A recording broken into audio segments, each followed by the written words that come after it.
One day, in a music store, an employee was lying at a table. He looked very tired, but suddenly the door opened and he raised his sleepy eyes. The girl asked, "Is he Mr. Li Ge?" The tired man raised his angry and heavily red eyes and said that it was him, Li Ge. The girl said that she was the director of the Chinese Martial Arts Association, and they came here from Guangdong. And Li Ge should know his grandfather, who is called Lei Hongqing. If only strength is considered, she should call him senior. Li Ge looked at her strangely and motioned for them to sit down, and said that they should not make fun of his hospitality. The girl thanked him and refused. Li Ge said that he would treat them to some delicious tea. The guy asked, "Is the old man still as strong?" The girl lowered her eyes to the floor and said that a year ago, the elder passed away. Hearing these words, Li Ge froze, pouring tea from his mug. The girl said she hoped Brother Di would go with her to Guangdong as a consultant for a martial arts association. Li Ge said to Ms. Lei that she must have heard about who he was. If she knows anything about the martial arts world, she must know about the infamous man named Li Ge. He asked Lei what kind of help he could give her. Lei said that one can look differently at the infamous person. People might not respect him, but they will definitely fear him. Li Ge said that her words sound really reasonable, but he has to refuse her. Li Ge said that just recently doctors diagnosed him with acute myeloid leukemia. Lei should know what kind of disease it is, so he has to disappoint her, and he can help her. Lei said that she may have embarrassed her elders this time with her visit, but the association is a cause that her grandfather invested his life in, and she just can't stand by and watch politicians turn it into a tool for power and money. Li Ge said that what he hates most about her is her power struggle, and he doesn't see any difference between her and those politicians.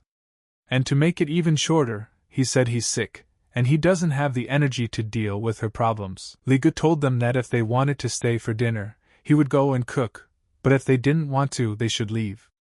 He also asked them to light incense on his behalf in memory of the old man. Lei said that the master always admired him. He said that a person studying martial arts should always nurture a third of the malicious qi in his heart. She said that she had seen many practitioners in her life, but only this bastard dared to let not a third of the harmful qi into his heart, but all of it. Regardless of Li Ji's decision, she sincerely hoped that the elder's heart was still filled with all three parts of the harmful qi, and that he had not lost himself. Miss Lei and her driver got out and got into the car. While Li Ge pondered over this girl's words, he said that they were really amazing words. Li Ge said that he was closing his store for the day and said that he didn't want to continue working today. But suddenly someone abruptly opened the blinds back up. When Li Ge saw him, he thought it was Miss Lei's driver. This man didn't even talk to him, but directly attacked him.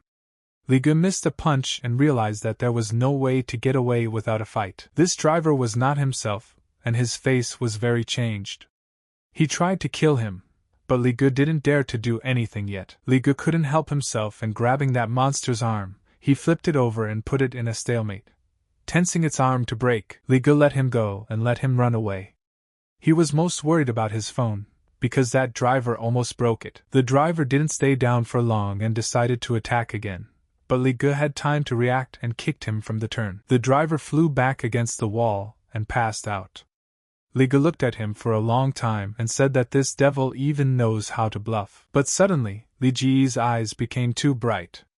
He thought it was time for him to leave this light. Li Ge remembered the words of the doctor who had told him that he had leukemia, and if he was going to be treated, he should start treatment immediately. But the past did not let him go, and every time after such an incident, he saw his battles, where he mercilessly killed his enemies. But after being in his thoughts, a fat man came in and pushed him. He said when he saw the driver, it was really great, because he was even stunned by the force of Li Ji's blow. Fatty said that if given the chance for these monsters to attack their opponents first, it was almost impossible to induce them. But who could expect Li Ge to hit him with a U-turn, inducing him in this confrontation? They say that Hejiang Li's spears and swords are excellent, and his kung fu hands are equally sharp. Li Ge asked the fat man, "Where did the woman who was just here go?"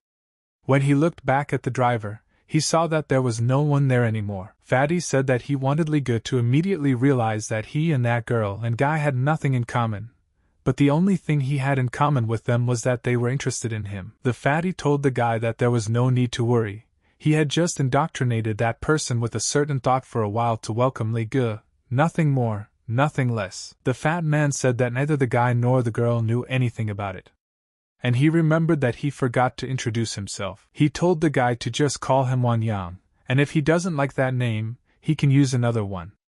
Or he can just call him Taper. Liga called him Bread and asked, "Does he only eat dumplings?" He laughed and said it was very interesting. He said he can save Li Ji's life.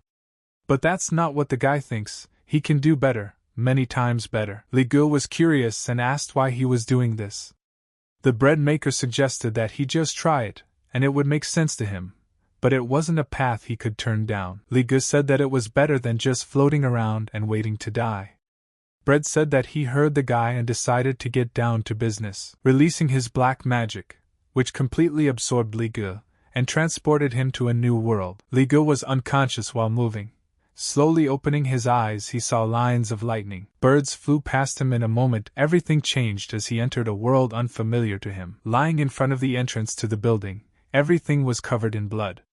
When he opened his eyes, he didn't realize what had happened. A voice unfamiliar to him asked Li Ge to wake him up, because this person wanted to get out of the chains. Everything was happening so fast he didn't realize where he was. Suddenly he woke up and stood up. After looking around, he said he thought it was an underground bare-knuckle fight. But where did that fat guy go, he asked. A letter was opened for him that people are happy to see a gentleman in a changing world. A new identity was prepared especially for him so as not to raise any unnecessary questions from others. And now Li Ge doesn't have to worry that someone will make a scandal out of it.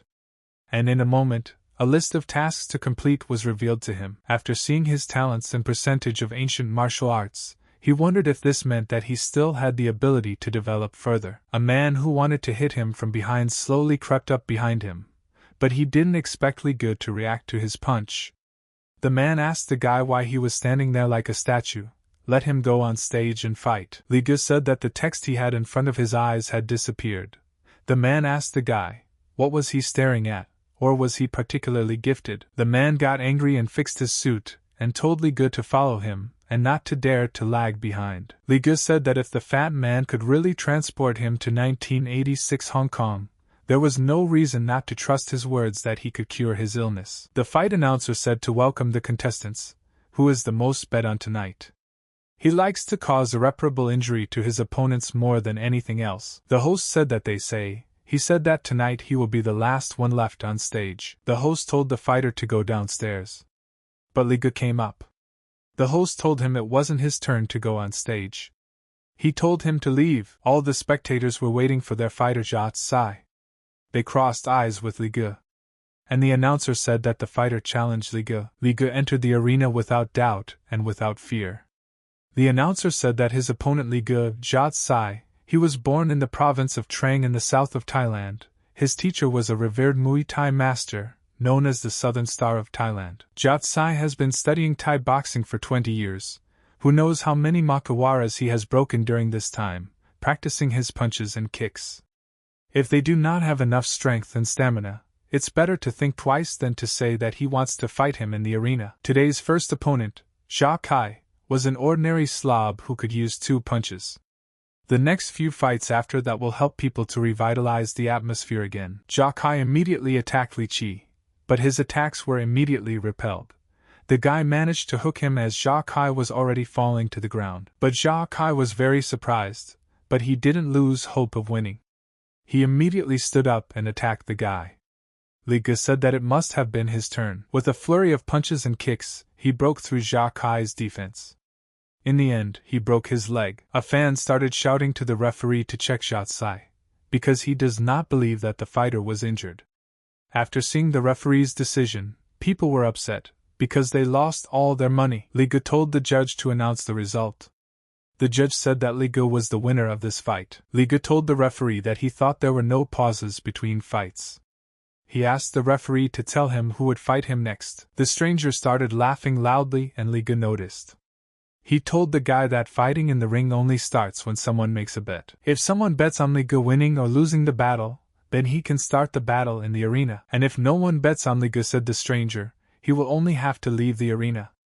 He told Li Ge to look at the fighters. Just a glance at Li Ge is enough to realize that he will defeat them. The stranger asked him if he understood what he was saying, But was Li Ge brave enough to fight his man? It doesn't matter whether Li Ge wins or loses, said the stranger. After all, this 50,000 yuan will still be his. Li Ge thought that 50,000 yuan in 1980 was a huge amount of money, but he would only stay here for 1 month.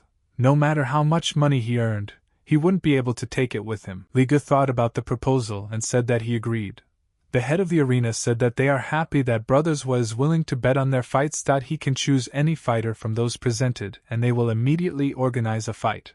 However, their rules forbid them to put their fighters in the arena. Zhou asked the fat man if he has a problem with his head. Is he offering to spend 50,000 yuan to watch these scum get beaten up? Does he look like a rich fool who can be fooled in a second? Zhou said that all he wants is for his man to fight in the arena. He is willing to give enough money if an exception is made for him. Zhou got very angry and hit the fat man. He told him to go and not to bother him with his presence. The fat man approached Li Ge and said that the guy in the white suit is very famous in mafia circles, and he really wants his man to win, so Li Ge needs to make a few beautiful blows, and then make a fist, and then 50,000 yuan in his pocket. He asked the guy if he understood him well. Li Ge was very angry at this suggestion, but he agreed. Looking at his hand, he said that it looked like his fever had not gone down, but now, he felt his body was much better than before.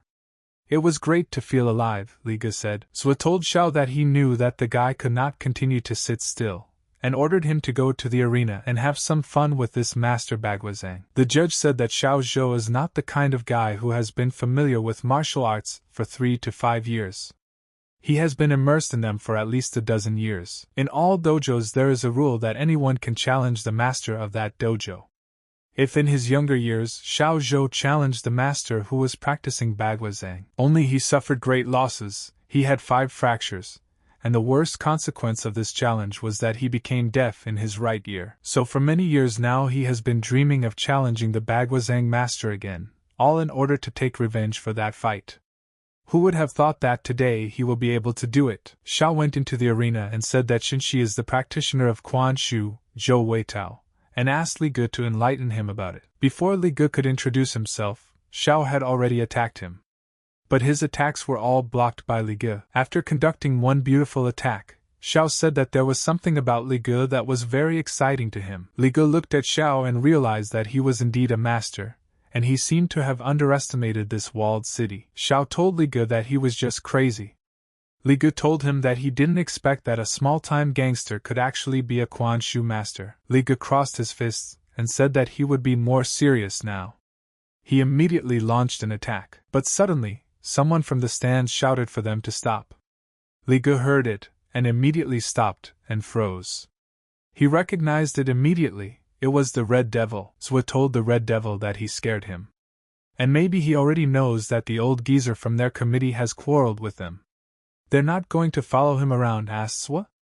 After all, he's only here today to watch a few fights. The Red Devil said that the grudges between Lianxing and Mr. Wu had nothing to do with those who earn their bread and butter in this arena. Does Zhou know what he's talking about? The Red Devil asked. After all, Zhou is trying to use it for his own purposes, said the Red Devil. If he wants to see the fights, he should just bet, so why violate the rules of the arena? Zhou said that Xiao had been looking for a master who practiced Baguazhang for a long time, and he had no intention of breaking any rules. He just wanted his fighter to fight the Red Devil fighter. Zhou said if the Red Devil does not agree to this, then he considers it an insult on his part. The Red Devil said that rules are rules, and there's nothing he can do about it.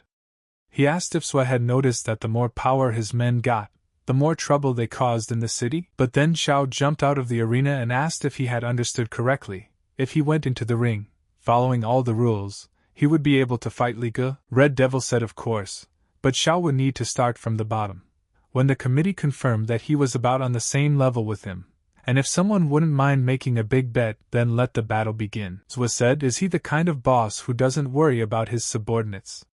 He said forget the Red Devil. After all, the final decision will be left to him. Zhuo's men turned around and left. Xiao thanked Li Ge for the instruction, because there were not many fighters practicing traditional martial arts in the arena of Kowloon Fortress City, but he could not enjoy the fight today. Xiao said that he would try to get as high as possible soon, and then they would definitely have a good fight. Li Ge asked, what about his boss's words? Can he still get the 50,000 yuan he was promised? Xiao had nothing to say to this and smiled as he walked away.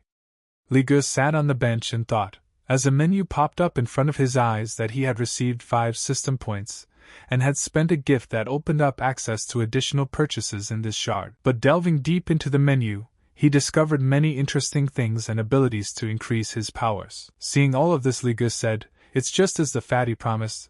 There really is something here that will help cure him. But he doesn't have much time for that. He has to try to get as many system points as possible in this shard, which means he needs a huge amount of money." When Li Ge came to a building, he thought, this is exactly where he lives. How kind his Red Devil agent is after all. The Red Devil told the guy that their town is famous in certain circles. Every year a huge number of people who have committed crimes flock here. Some of them manage to become bodyguards, while the majority of them only have to fight in their arena, just like Li Ge. Red Devil said that nevertheless, the committee would never allow anyone here to start causing trouble. If the committee said something, the public would just have to accept it. No one would be able to oppose it. Here, even God himself has less power than the committee. When people fight in one of their city's arenas, they eat out of Tai Sui's hands. And this Tai Sui is a member of the executive department of the committee. The whole fight business of their city is in his hands. The Red Devil said that he had heard about today's incident. Li Ge really had a hard day. He asked the guy if he had already contacted Ju, because he must have made inquiries about him. But the Red Devil changed the topic and offered Li Ge to fight under him. And no matter the money or the girls, he would definitely not deprive Li Ge of all of it. Li Ge said that people were talking about fighting in the 4th division. How much money can he even get for fighting at such a high level? The Red Devil said that the 4th division is still quite small, so he can get 5,000 yuan for winning it, and he will only get 1,000 yuan for losing it. The arena for divisions 1 through 5 are open every day, so as long as someone bets on Li Ge, he will be able to earn money. In the 6th division, there are not so many fighters. Fights there are 3 or 4 times a week. For a victory, a fighter can get 30,000 yuan, and for a defeat only 5,000 yuan. But there are some tricks. If Li Ge is ready to throw some money, he can fight in fights without rules, or in fights with the use of cold weapons. There are many options. In such fights you can earn 100,000 a night. But in such fights, people die quite often. Li Ge realized that in just 1 month, he must somehow obtain 300 system points, and for that, he needed a huge amount of money. He wondered where he could get such money, maybe in the bank. When he saw a cute girl playing with a cat, he approached them. Li Ge told the girl that she had a very cute cat. He asked her to tell him where room 413 was. From the girl's eyes, she was very frightened by Li Ji's question. But she showed him nonetheless. When he came to the room, he thanked the girl. And as a token of gratitude, he decided to give the girl a candy. But suddenly someone from the room asked Xiao who she was talking to so late. Xiao said she wasn't talking to anyone, she just went downstairs to find Amy. When he entered the room, the guy said that it looked like a mother and daughter lived in the next apartment. It's better than it could be, but are they living well in such conditions, he wondered? But it's not that important, Li Ge said. At least for now, he definitely doesn't want to create more problems for himself. While in the game room, a man asked the broker how much he would give him for this useful artifact. The game room guards took the man outside and asked him if he really thought someone would trade his box for real money. They asked him, does he have any idea who he's offering this shit to?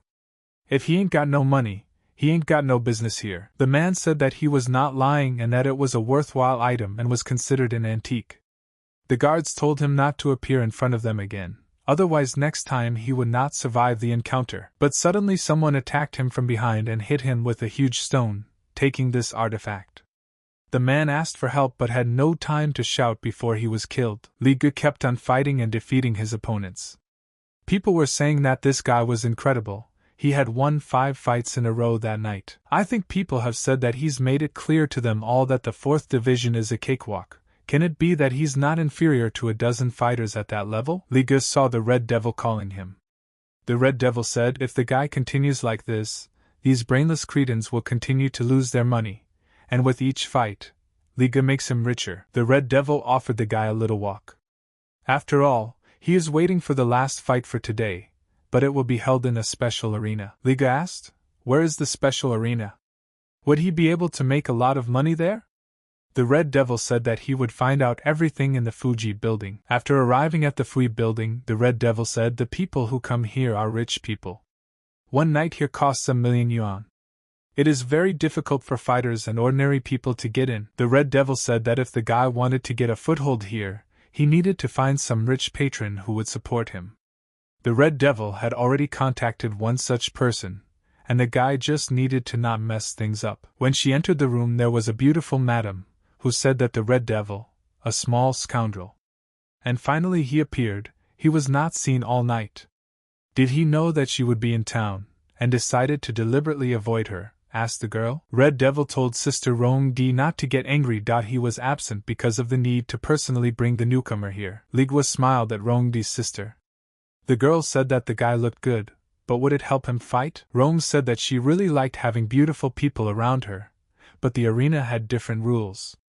Would she be able to keep her good name if the guy lasted a maximum of 1 or 2 rounds in the arena? She asked. Rong agreed and said that she wants the guy to fight in the arena with one person. He is a real maniac, and she will support the guy with all her strength. Liga said Sister Rong must be joking. The Red Devil is his boss and he invited him here today to fight, but he didn't say anything about serial killers. It would be easier to jump into the sea than to enter the arena. Rong told the guy, if he really pulls it off, his sister will thank him well. Rong-di is a rich person. She owns one of the radio stations in their city. Her husband was a justice of the peace before his death, and his fortune was over 10 billion. The Red Devil said that the guy should use all his strength to grasp the appetizing thighs. The guy has to show his unique style. Even if he loses today, it will help him gain a foothold in the 6th division. After all, he hasn't brought any newcomers here in a long time, so the guy shouldn't let him lose face. Liga said that he does have his own style, but there is no charm in it. But as long as the Red Devil allows him to earn money, he will fight like a tiger, defending his honor. When the guy got in the ring, he said 3 million was a pittance compared to 10 billion. The judge said that in the right corner is the serial killer Toil, wanted in several countries. This guy is equally good with firearms and his body, because he has incredible karate skills. But that's not all. Because he has learned hard and soft fist. Tonight he has now won 3 straight. His last opponent was the easiest one for him, as he quickly broke his arms and finished him off with punches to the kidneys. The referee thinks that everyone knows that his opponent didn't survive that fight. The judge had no sooner introduced Liga. He was tired of listening to these stories and decided to get down to business. Toil grabbed the guy's arm and squeezed hard, giving Liga his power through force. But the guy was not confused and threw a kick with his leg in response. The Red Devil said that this Liga was really incredible. He had heard that Liga had spent many years in Guangdong, and it seemed to be for good reason that his understanding of martial arts was much deeper than similar fighters of his age. The guy said that the white crane stance, from which the hard and soft fist originates, is studied in Nanquan. Today said guy will honor Toil, and he will meet the patriarch, the founder of this martial art. The opponent was screaming in so much pain when he struck.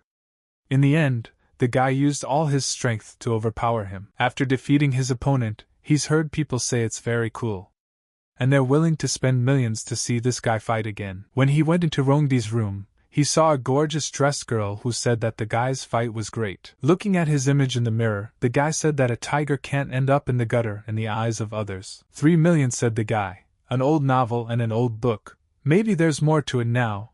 It's all just in his hands. When he entered the fighter's room, he saw most of the people.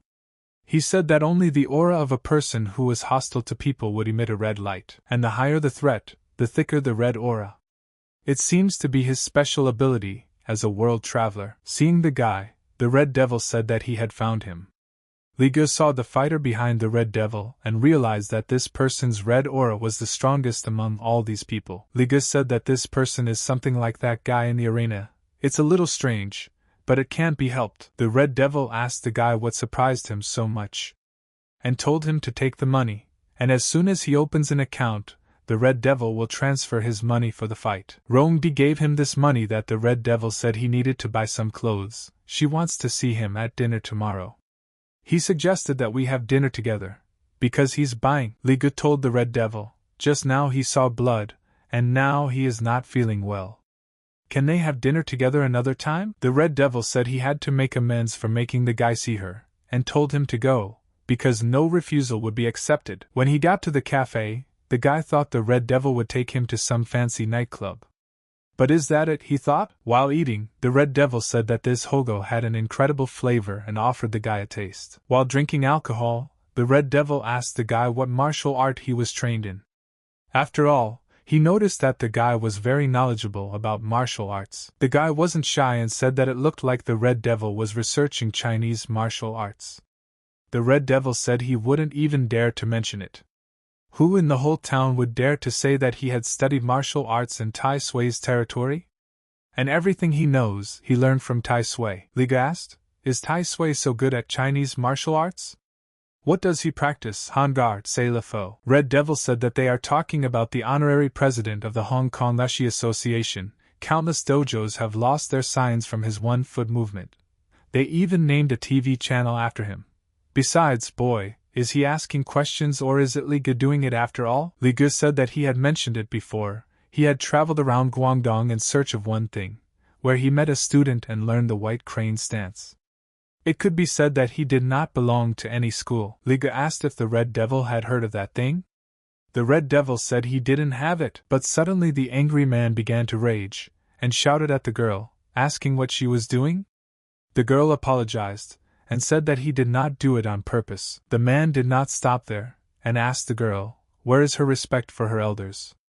The girl lowered her head and apologized. The man couldn't help himself and hit the girl, asking how she could be so impertinent. The girl started crying and apologized. The man said he would kill her, but suddenly Li Ge intervened and stopped his punch. But the guy didn't want to talk to him and decided to charge him, scattering him all over the place. Li Ge told the man that his brain was boiling with anger, so he apologized for his sister's place. The man asked him why he was the only one apologizing. He invited his brothers to help him. Li Ge was not afraid and stood alone against the crowd. The man asked him, isn't it fun to be a hero now? He dared to fight with Xuanchang's men. The guy took a knife and said he really liked confronting heroes. Why wouldn't a guy stand his ground until the very end? The man told the guy to try to take the knife away from him, and if he succeeded, the fight would be over. The guy heard this maneuver and took the knife away, saying that this thing is not so bad. The Red Devil asked the underworld if they were that scary. Do they wish they were Europeans or dead people? He asked. After seeing the Red Devil, the men immediately quieted down and turned into nice people. The Red Devil told the newcomer Xuanchang that he had never seen him before. After all, he often comes to this place, but sister is not easy to work here, and she is also sometimes so irritable. The Red Devil advised the man to apologize to the girl and pay all the damages in a hurry to get out of here. The man went up to his sister and apologized to her, calling him a redneck. And as a sign of reconciliation, he held out the money for the broken furniture. The Red Devil told the guy that he didn't expect that he liked girls like that. And no wonder he hardly reacted at all when the Red Devil introduced him to Dee. Li Ge said that this girl is her roommate. He gave him the keys to the apartment. Doesn't he already remember? The Red Devil said he was joking. He handed him his phone and told him to buy a decent suit and wait for his call. He had to show up at Dee's house, and if he played hide and seek with him, he'd throw the guy into the sea. Li Ge said to the Red Devil that he was so kind to him, rented an apartment for him, and now gave him a phone. He is certainly pleased, but let me be clear. The guy said he's not interested in men. The Red Devil heard that and started laughing out loud. Li Ge read the girl home saying that she is coming home so late. Her mother must be very worried about her. The girl thanked the guy and wished him good night. When he entered the room, the guy started to have severe headaches, from which he passed out and fell to the floor. After taking the pills, he said that when he came out of the arena, he began to feel an unbearable headache. To dull the pain a little, he drank some more wine, but it only made it worse.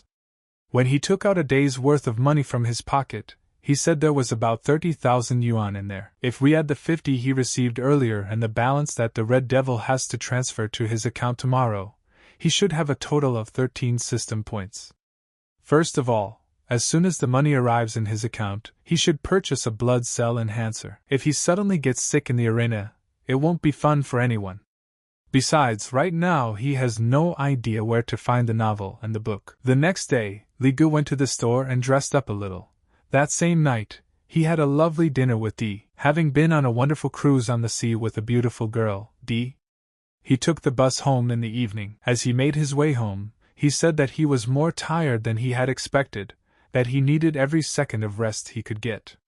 His duties in the arena were not to be taken lightly, as everything could decide the outcome of a fight. But suddenly he bumped into a guy who probably wanted to rob him, and he grabbed his arm and broke it. Li Gu was very surprised and thought it was a punch from Qianshu's arsenal.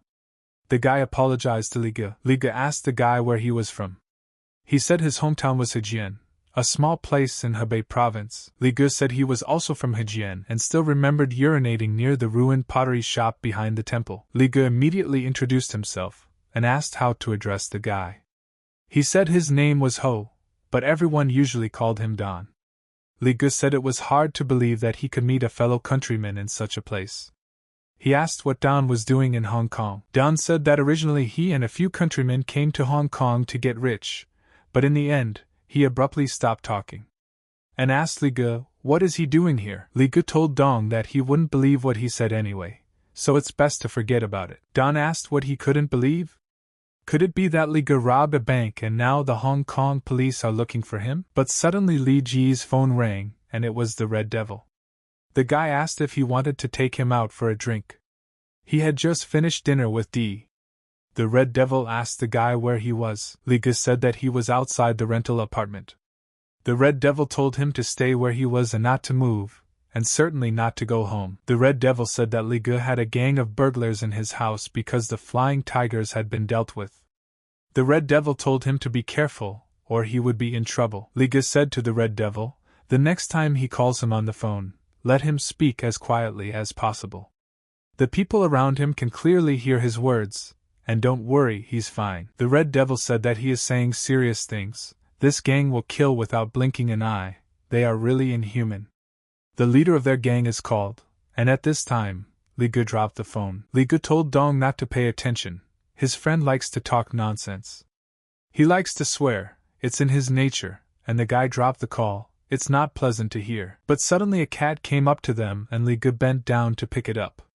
The girl apologized to Li Gu. Because the cat had once again run away, she did not distract them too much. The girl asked. Li Gu asked Shui, does she have any change on her person? Could she do a favor for her brother? Could she please run to the next block and buy some candy for him? Shui ran off to get some candy and told Li Gu that he would have to wait for her here for a while Dong tried to pull the gun out of his belt. An hour earlier, the man said that north of the road to Luanjing is Tai Sui's territory.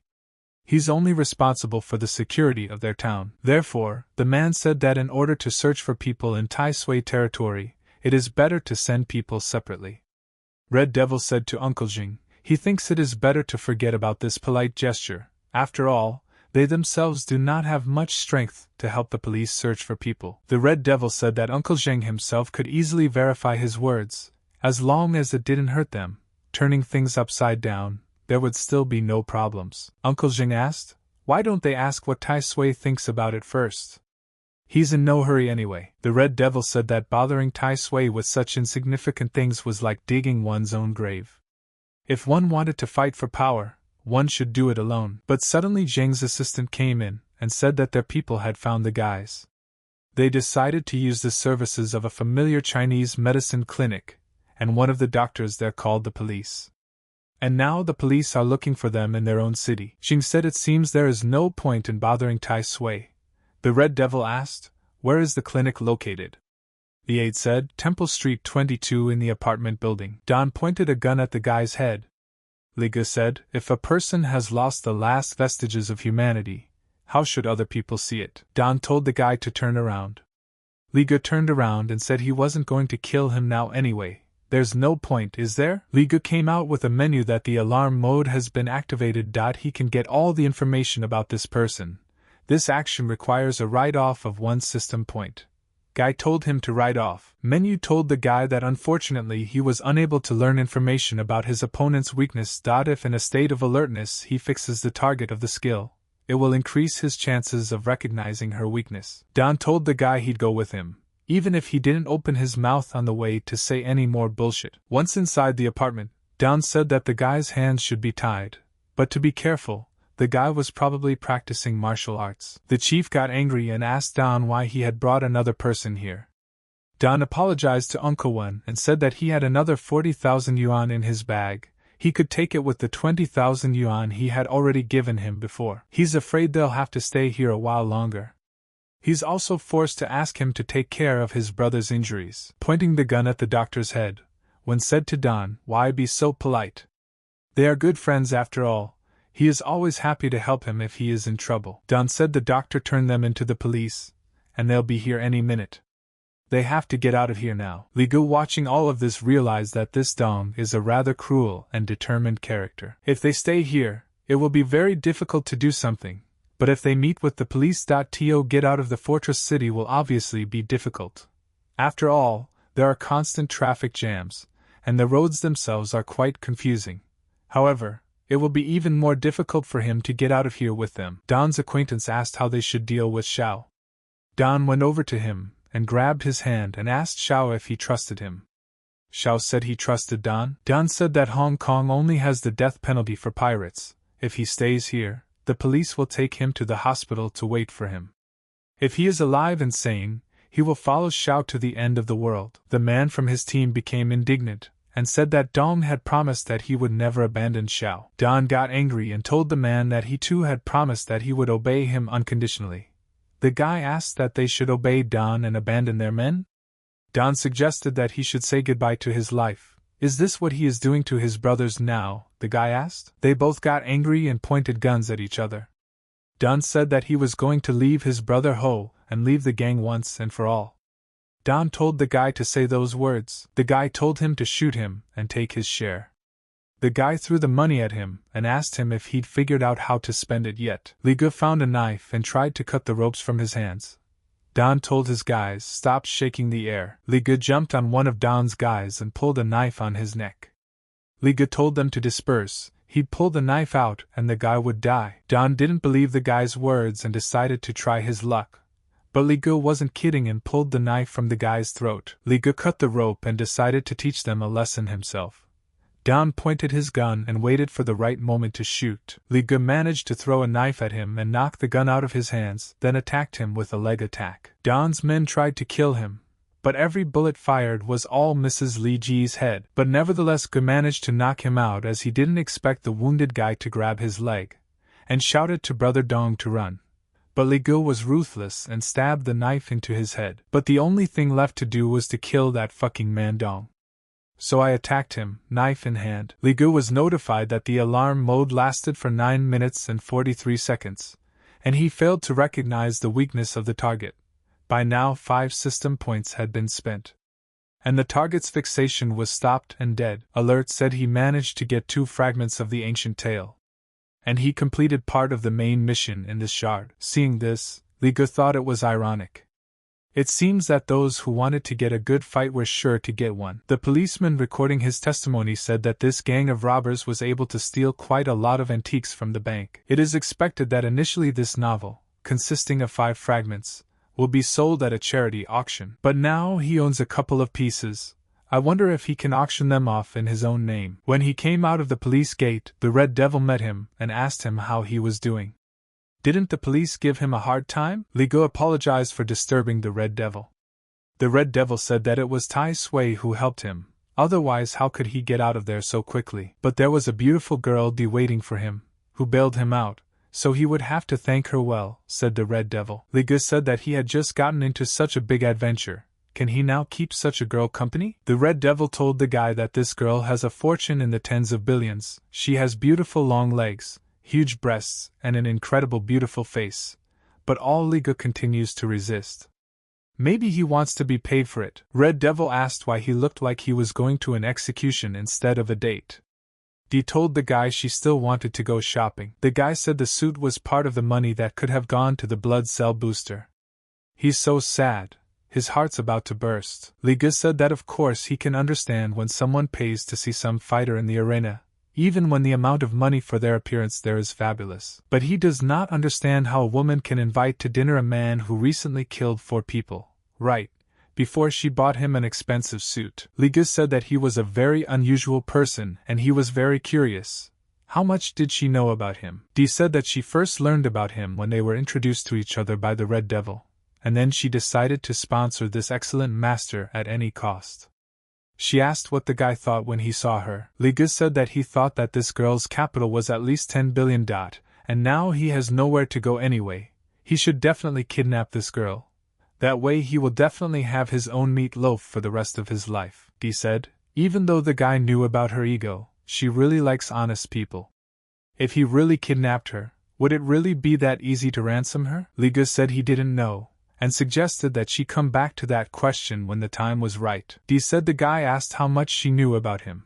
Some people feel fear and even disgust in the face of blood and violence, but there will always be people who are fascinated by broken fists, sweat, blood and even murder, and she belongs to the latter. The guy said that there are actually a lot of places in their town where you can see something like this.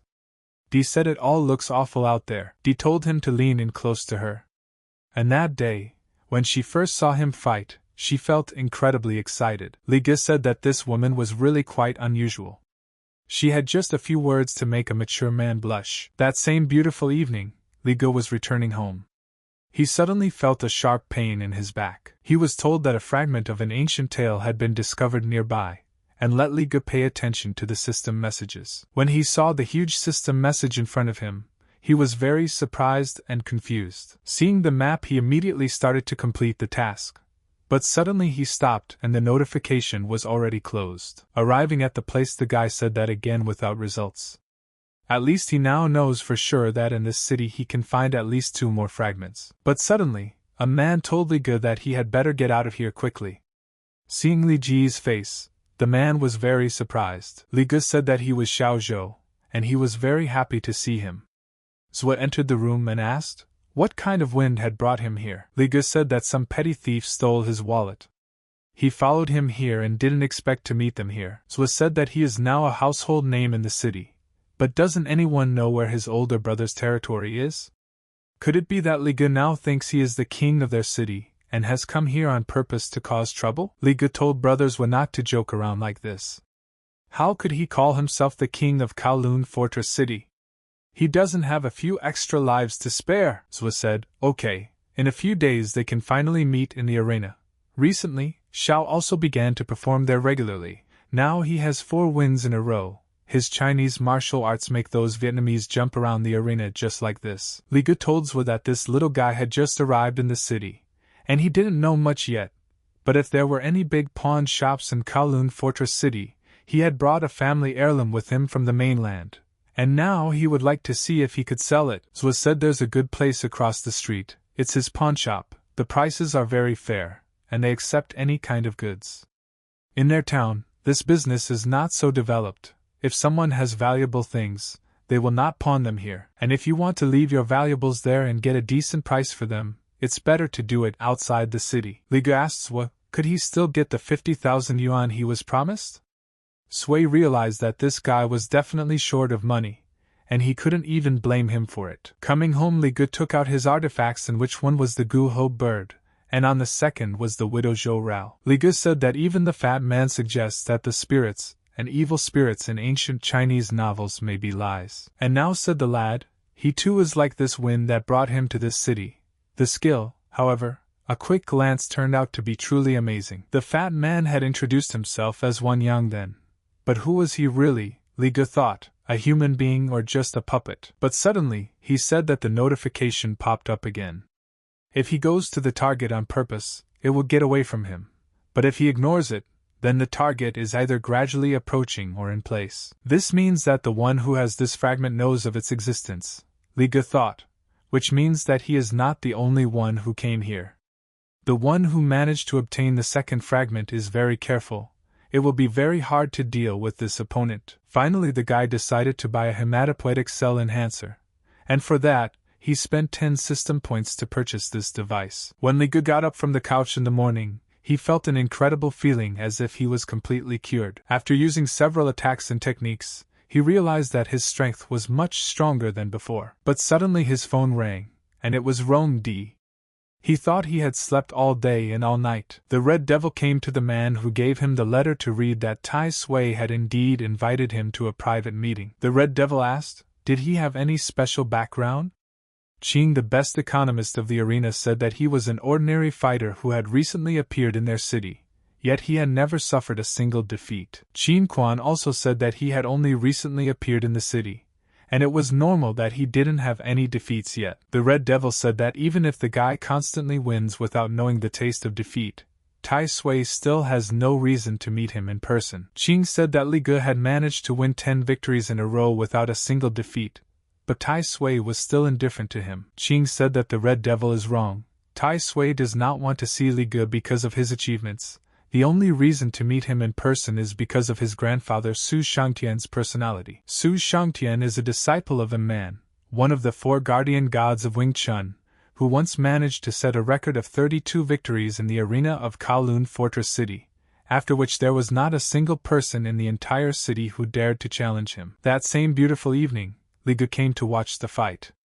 The guy said that in the current situation, Zhou had a clear advantage. But suddenly someone came up to him and asked Li Ge if he minded if she sat next to him. Looking at her, Li Ge smiled. She was a tall girl with a beautiful figure. The girl took out a jar and Li Ge saw it and asked, "Is this Hanshin?" There aren't many girls in the world who like to drink Hanshin. The girl said that it was Shaochuan, and that it was her little weakness that she couldn't get rid of. Did Li Ge notice that this guy uses Quan Shu to fight with his hands, but his foot technique is from a different school? If I'm not mistaken, it should be the Mantis style. He can easily mix Quan Shu techniques and Mantis style in his fighting style. Such a thing is only possible if he has mastered both of them perfectly. The girl said that it looks like this kid is a real genius.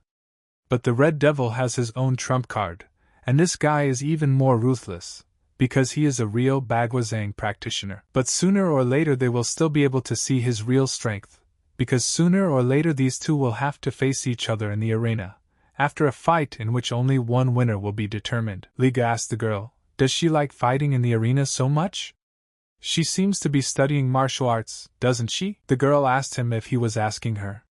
The guy said, "Aren't they having a casual conversation?" The girl told him to relax, because she's just kidding. In fact, she's happy to have such a handsome man sitting next to her. The girl said that when she was a teenager, she was a disciple of Zhang Qin, a very famous Baguazhang master, so she is considered a follower of Baguazhang. Li Ge told the girl that she had just mentioned a Baguazhang master, so why was she so pessimistic about him? The girl said that unfortunately today that master was not fighting in the arena.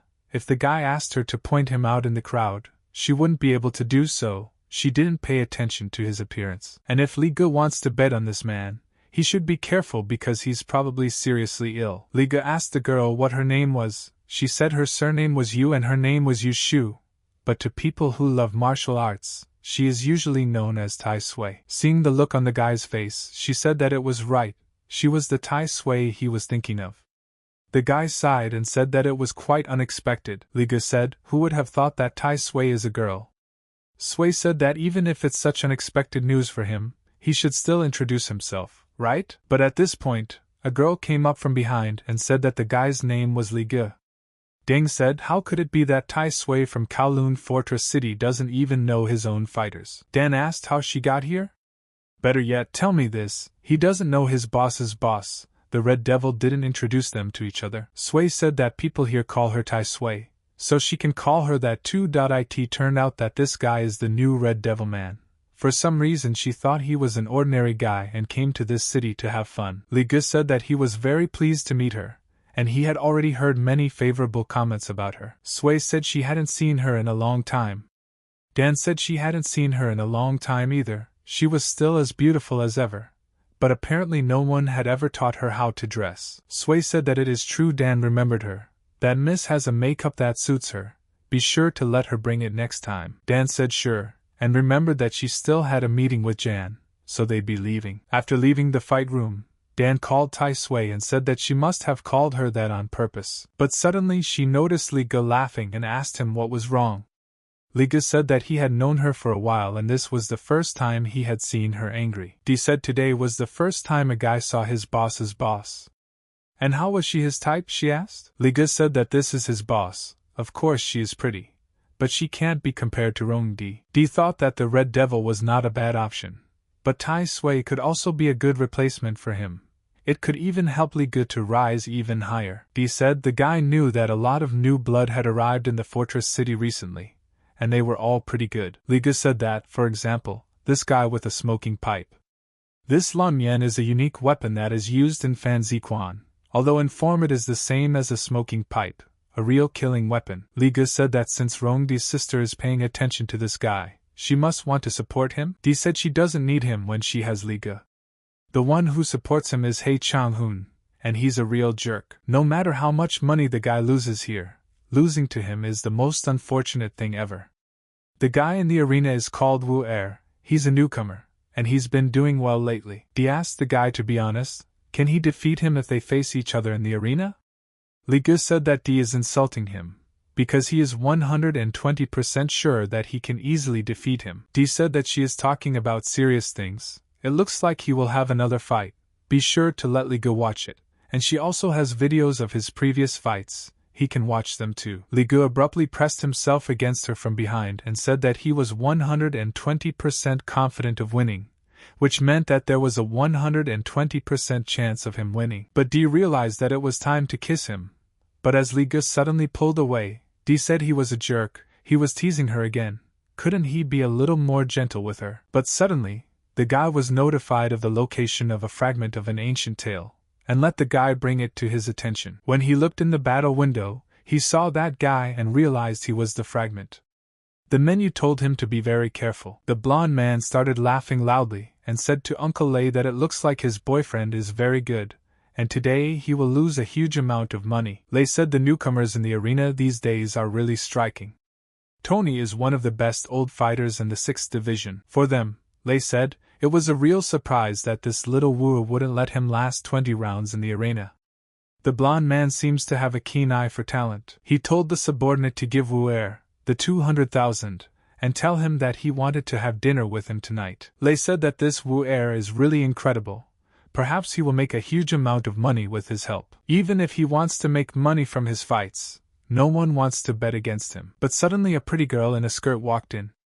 He said she was Mei. What is she doing here? Mei told Mr. He that Wu decided to come in person to thank him for the money he handed over. Wu took off his mask and He told him to turn around, because he had fought very well today. He asked him what was the matter. Wu said that he had heard that there was a rather famous person in their city called Rongdi, and she didn't seem to like to mess with Mr. He very much. I was told by Li Ge that he was able to find the second person who was sent to the shard of the shifting world. The assignment told him to have Li Ge secure a foothold in the 7th division of the Kowloon Fortress City Arena. The guy said that the main task he needs to accomplish to successfully close this shard of the treacherous world is to awaken the bird that sleeps within the ancient tale. But there is no limit on the number of people for this task. Having a person here who was also sent to this shard of the changed world could answer many of his questions. In principle, he and Wu could work together to successfully complete this assignment. However, the note for this shard said that the more fragments he could collect, the higher the reward he would receive at the end of the event. But the most remarkable thing here is that there are only 5 fragments. He wondered who would get the most fragments, and whether it was even possible to divide the reward. But then the door opened, and the guy told him he'd been waiting for him. He's not much for threats, but today he'll make an exception. Li Ge said that each of them got here for their own reasons, so he won't ask about his, and let him not ask about his reasons. Li Ge told the guy to give him the 2 fragments. Anyway, while he is looking for the last one, Wu should earn more system points, and once he finds the last one, they will meet and complete the task. Wu said that he had just talked to He, and told him that he wanted to fight Li Ge. He has a disagreement with the girls supporting him, so he immediately agreed. Wu said that unlike Li Ge, he's a more straightforward person. He doesn't want to cooperate with anyone because he only has to trust himself. Wu said that they will just decide everything in the arena. The loser will lose everything and the winner will gain everything. Wu asked Li Ge, did he agree or not? Li said that in such an environment that had arisen in Kowloon Fortress City, the disagreement between them made the situation even more confusing. The system will help Wu to learn martial arts, but he is still young, which means he has very little experience. But realizing this, he still decided to fight in the arena. Li asked Wu, apparently he is not afraid of him? Then the time will come and they will see each other in the arena tomorrow. As he left, the guy realized that Wu was definitely not Zhang Mingyuan teasing him with his story fragment. Going into the fight room, He came out and told everyone to look at this guy. He's going to hell tomorrow. He asked Li what weapons he would need for tomorrow's battle. The Red Devil would prepare them for him. Li realized that this guy who had just left the room must be Zhang Mingyuan's patron. It seems that they have agreed that they will use weapons to fight tomorrow. Zhang Mingyuan will use Lantian and Bagwazang will use many strange weapons. Li told the Red Devil to help him. To prepare a meter blade for tomorrow's fight, it would be better to have a meter and a half blade. The Red Devil said he understood, there would be no problem. The Red Devil told the guy he remembered asking him to check something.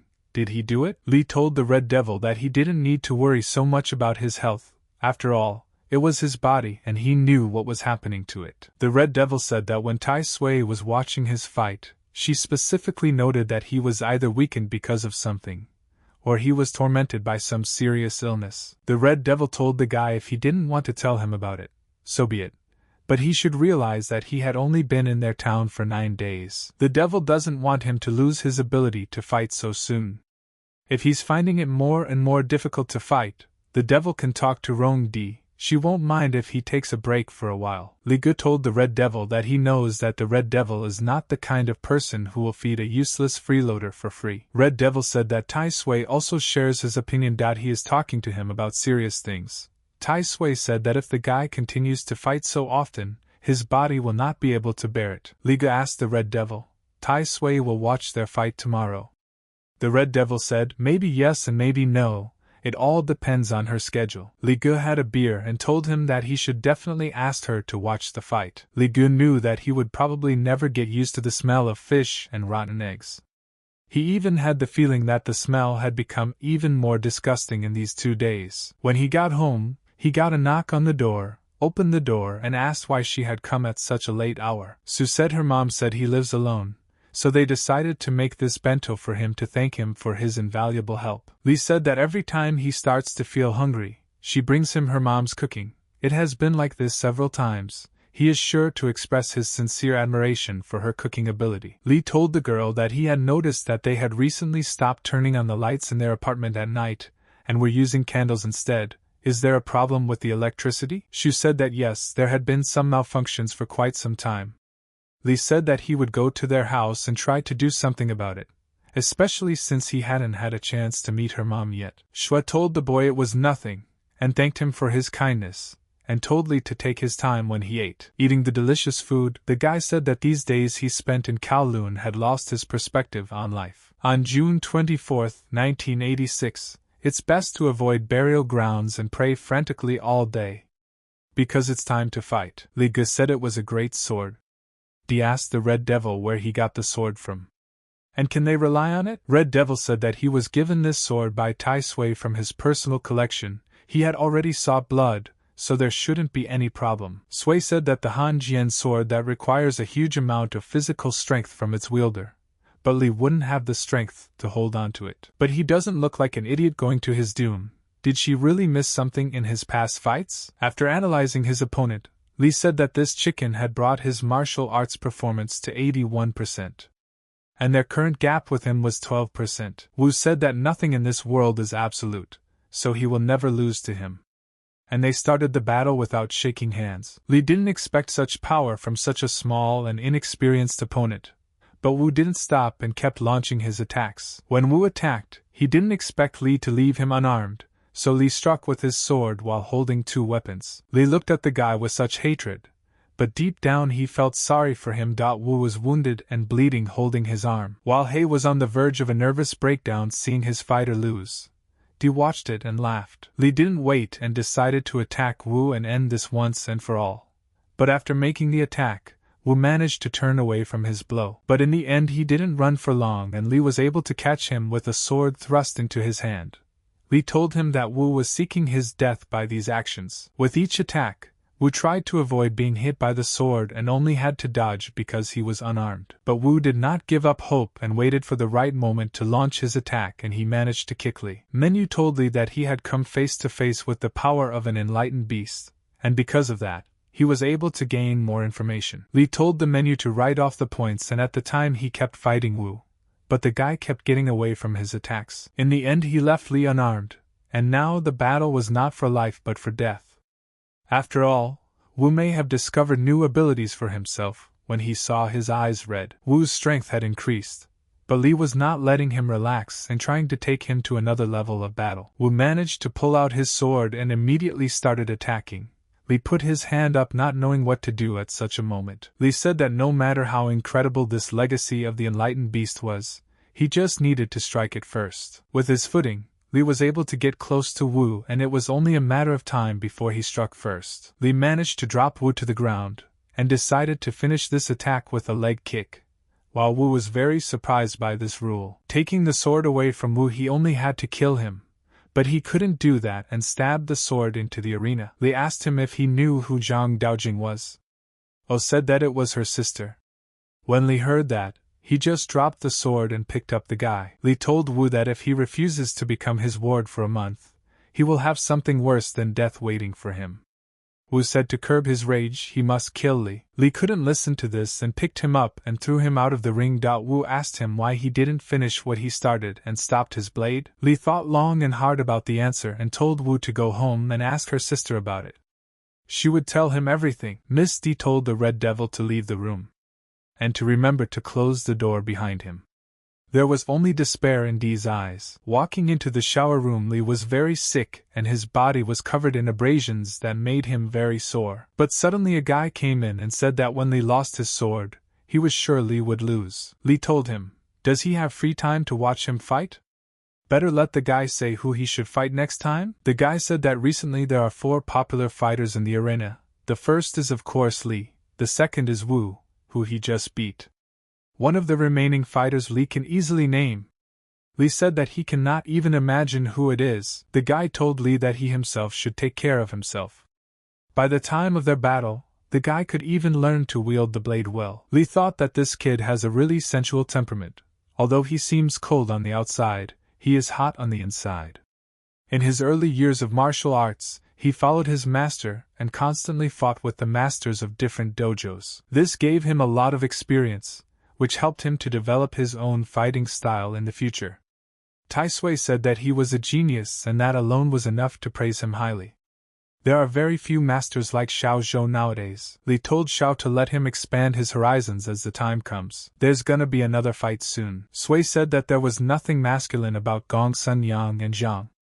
Li didn't understand anything from this guy's words. Li thought, if a person can't compromise, can he call himself an intellectual? He really believed that he had sold himself into Rongdi's indefinite slavery. But the words of that boy, said Li, reminded him otherwise. It seems to be another trait of his personality. People were asking each other who they'd be rooting for. The one fighting with the brass knuckles did pretty well last time. His opponent today must be a student. Look at his dazzling smile. It's like he's not going to take part in a battle. He's on stage for a play. Zhou said that this guy, his name is Xiao. He has never lost a single fight yet, and today's opponent will definitely not interrupt his winning streak. Suda walked over to Xiao and told him to listen to him carefully, and not to blame him later for not telling him. This time he had an unusual opponent. In all of his 10 fights, his opponents either died or were left disabled. If Xiao has any special skills, the judge advises him to use them without showing any mercy. Xiao said that he had never looked down on his rivals, but there was no reason for him to kill them for no reason. Entering the arena, the opponent said that he should make something clear to Xiao beforehand. When he is in the arena, he is always on the verge of life and death. The guys looked at each other for a long time and the guy decided to introduce himself that his name was Wing Chun. Li decided to check on Wu, and when he came into the room he said that the guy was really a tough guy. After losing so much blood, he still looks chipper. One of the wounds seems to have grazed his spine. That must have hurt a lot, right? Li told the doctor he had something to discuss with this guy, and could the nurse keep them for a while? Li told Wu that he wanted his fragment. Wu said how straightforward Li was. He broke his left arm. On his right arm he put a huge 40-centimeter wound. But this is not enough for him, and he continues to ruthlessly demand more. Why be so cruel and take away his fragment? Asked Wu. Li went into his pocket and asked where the fragment was. Wu told him to look below, but Li said there was nothing there. Wu told him, just let his hand go even lower. Taking out the fragment, Li asked him, where did he find it? Wu said he was lucky enough to buy the first piece for 2,000 yuan. One guy was very addicted to drugs, so to get another dose, he caught a man in an alley and killed him. He took the fragment from the murdered man and left it in a pawn shop. Only the ghost of the man killed in that alley knows more, if Li wants to ask him about it. Wu said that this fragment is very expensive. If he told Li that it was stolen from Liasheg's main headquarters, would he believe him? Would he dare to take this fragment knowing where he got it from? But the fight between Xiao and Wing was still going on, and every minute the battle was getting more and more heated. There was no mercy or pity in this battle. Wing managed to embarrass Xiao by approaching his head with his sword, but Xiao managed to turn away from this attack. People's excitement kept rising and they couldn't believe how the fighter was performing 21 consecutive attacks. Wing managed to bloody his sword by grazing Xiao's face. This more passion gave him the victory and ended Dao's life. But Xiao didn't think about defeat, he only wanted to win. He decided to attack first with his attack. Wing waited for the right moment and slashed Xiao's arm with his sword, then slashed his belly. Wu asked Li, didn't he manage to get 2 fragments? Where did he even manage to get them? Li said that the 2 fragments were stolen from a safe deposit box by a group of thieves. The fragments became his trophy after eliminating the gang. Wu was surprised that Li was able to single-handedly take down the entire gang that had robbed the bank. Even with the legacy of an enlightened beast, the guy wouldn't have had a chance to deal with a few thugs who were also armed. Wu realized that this is his first shard of the changed world, right? That means he's almost no different from ordinary people. Li asked the guy if this was his first time participating in the closing of the shard of the world-changing world. Wu said it was his second. Li asked, did he come here at the fat man's invitation? Wu said he came here at the invitation of a very beautiful woman. He'll never forget it. Hearing this, Li thought, what kind of rewards would await him after successfully completing this shard of the world-changing world? Wu said that after completing his first shard of the volatile world, he had his legacy and 100% affinity with it. His legacy turned out to be that of an enlightened beast. It's hard to describe the feeling he got when he received it. It's an unbelievable power. Li said that enough of this idle chatter. Let Wu say why he had to show off and challenge him to a fight. Wu will lie here now. He hopes that it will be good for him. Wu said that if it wasn't for that stupid desire to grab his blade, there's no telling who would have won this fight. Li said that Wu is better than after the last fight, but still keeps getting into trouble. Li asked the guy, didn't he think it was stupid? What came after? Was there anything else? Wu said that after the world-changing shard was successfully completed, all his actions would be counted. After counting, will be given a score. On the basis of this score, he will receive system points and additional rights to buy, and the higher the score, the higher the quality of the thing that he can get. Li asked, what are these purchase rights?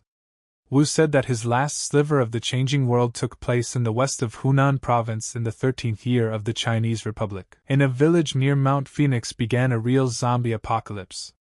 The result was that the local military decided to simply level the village with the help of artillery. Toward the very end of the event, said Wu, he even had the opportunity to obtain the exorcism of the dead technique thanks to the purchase authorization. And a little later he managed to get the ability to create purple and bloody supreme zombies. But he didn't have enough system points for anything, not even the most basic white zombie. Wu said that he is still silent about purple and blood, which, in my opinion, is impossible to buy.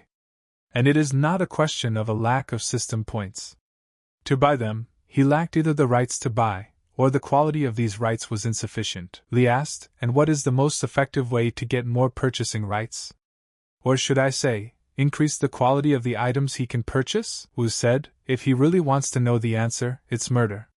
Hearing this, Li was very surprised. Wu said that in about an hour or two, the power of his enlightened beast would dissipate, and Li's right arm would be back to normal. Li realized that he still had a hard battle ahead of him in this city. If he had to give up his right arm, it would cause a huge inconvenience, so this was very good news. Li asked Wu the last question. He was the one who played cat and mouse with him on consecutive days, right? Wu said he doesn't know what Li is talking about. The person he's talking about is definitely not him. Wu asked Li what the hell is his relationship with her sister? Lu said he's her old lover. Li said that this guy was really not bad in combat. A few blade strikes, a few good kicks and a couple of hard fist punches. Only after that did he lose his combat effectiveness. Most likely this terrifying resilience he had gotten because of his heritage. Heading home, his phone suddenly rang, and it was the Red Devil. Lee asked him what was wrong. The Red Devil told him to leave the arena through the back door. He has to get one guy out of here. If anyone dares to block his way, he can beat them to death in the same place. The stranger stood in front of Tai Sui and said, "If this guy doesn't die today, no one will be able to get out of here anymore." Sui told the stranger that he is awesome. He is surrounded by 100 of his men. But he came here today to watch the fights in the arena, not to make a war between two gangs. He has once again decided to make a mess of this place, Sui said. But has he thought about what will happen to his people? But then Lee came in and asked the Red Devil what the hell was going on. "Why are you making such a fuss again?" The Red Devil said that Xiao had lost. Part of his right hand was cut off during the fight, after which he received several wounds to his abdomen. His intestines were scattered all over the arena. Brother Jiu's men immediately picked him up in pieces and immediately took him to the hospital. Now he and his gang are demanding an explanation. Li told Tai Sui to try to talk to him, but the Red Devil told him to take his time. The Red Devil told him to follow him. Tai Sui asked him to take the guy somewhere. "Who was she talking about?" Lee asked. The Red Devil said that Lee should get this guy into town, and he should be safe and sound. Even if he dies, he shouldn't lose his life under their noses. Lee asked the boy if he could walk by himself. The guy lowered his head and said yes. The guy said his name was Su Tanzi. Shui asked the guy, if he defeated him in the arena, would no one else want to fight him? Su said that he had been practicing martial arts for over 10 years and had just recently arrived in this city. But he was so bored, no one had ever come close to winning a single fight against him. Su said that this Xiao was the closest. He is quite good. His blade made his heart flutter, but he was still faster. Lee told the guy that he said he has been practicing martial arts since a dozen years. But does he believe they are strong in today's world? Su said of course not, they'd been outdated for a long time. And Lee couldn't help himself, and kicked at Su's body. Lee said he felt the same way and told him to get up, because they had to go. He doesn't want Ju Brothers' men to make him a piece of meat that can't do anything. Su wiped the blood from his face and said that he would definitely pay Lee for the kick. Lee smiled and said that he would wait. But then she got a call from Dee. Lee asked her if she had an emergency. Dee asked where he'd gone, the damn bum. Lee said he was in the middle of something. Lee said he was going to buy a car. Maybe she could give him some advice. Besides, Sister Dee is so generous. Maybe she'll lend him some money. Even if a person has neither a family nor a stable job, he will always need money. Lee said he didn't have the guts for it. People standing around said the guy was a total Alfonso. But suddenly one of the guys told them to wait a minute. Lee wouldn't talk to them and launched an attack. Lee asked what the strange noises were. This is the job he was talking about, and unfortunately it's not without constant noises. But more people were coming, and they asked Lee what was going on. Lee said, "What sharp ears those bastards have." Lee threw the phone away and said he wasn't talking to Sister Dee. He started fighting these people. Lee didn't have the tiniest bit of fear in his eyes from these people. He was taking them all apart, trampling each one into the ground. He asked the guy what the hell was going on in there. And why was it so loud in there? Was Lee even listening to what she was saying to him? Lee grabbed the phone from Su's hands and told her that he was listening to her carefully. Lee said that he should be finished here soon, and after he had sorted everything out, he would call her back right away. Lee was very angry and told Su not to slow down.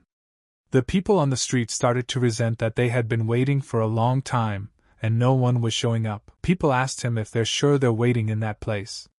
The head told him to shut his mouth. The head told Tai that he had asked him to send someone to get a firearm just in case. So where were the guns? Tai told Brother Turg that it takes time to get a firearm, and to get it faster, you need money. Should they even use firearms against them? Although, he must be seriously injured. He had seen with his own eyes how Xiao Zhou had wounded him with a blade right in his stomach. The wound he had received was definitely very serious. There's a dozen of them, and they're armed with edged weapons. No reason to be afraid of this kid. Lee was very angry and turned into a horrible monster. Tiger said they never got the gun. Tai said no. Lee told the guy that he could get into the cab himself, but he had to be careful. The guys wouldn't leave him alone. Shua said that before entering the arena, they had signed a contract stating that they had no claims no matter what the outcome of the fight was. Lee said that it's a pity, but in this world, almost everything is meaningless, so his brother wants to kill him not because of his victory, but simply because of his human feelings, and the last thing he will think about is whether it's meaningless or not. Su said that in 15 days his wounds will be gone, and he'll be able to punish them all. 3 days later, the Red Devil met Lee and said he had new clothes, looking great. Did he just finish a date with Rongdi? Lee asked if Tai Sui was looking for him. And has Brother Ju been taken care of? The Red Devil said, is there any problem Tai Sui can handle? The Red Devil said 3 days of trouble, and his men shook their tails and fled. When Lee came to the hall, he asked if Tai Sui was looking for him. The girl said that except for Xiao, no one could beat him in the arena at the moment. This kid named Sui will fight Lee no matter what. The winner will lead the 6th division. Sui said that she really wants Lee to lead the 6th division. Lee said that Tai Sui must be joking. Is he qualified to be the leader of an entire division? In addition, by entering the arena, he risks every time. The sword has no eyes. It will be enough for him to find a wife and with retirement to return to his village, where he will spend the rest of his days. The Red Devil said that Kowloon Fortress City is a good place to settle down. He himself was involved in underground fighting for several years, then retired and now works for Tai Sui, earning a living. Tai Sui asked Lee directly if he didn't want to work with her. Lee said why would she come to that conclusion? Tai said in that case he could go, he would call him when he needed him. Right now she needed to practice. Lee asked the Red Devil if he knew which hospital Xiao was in.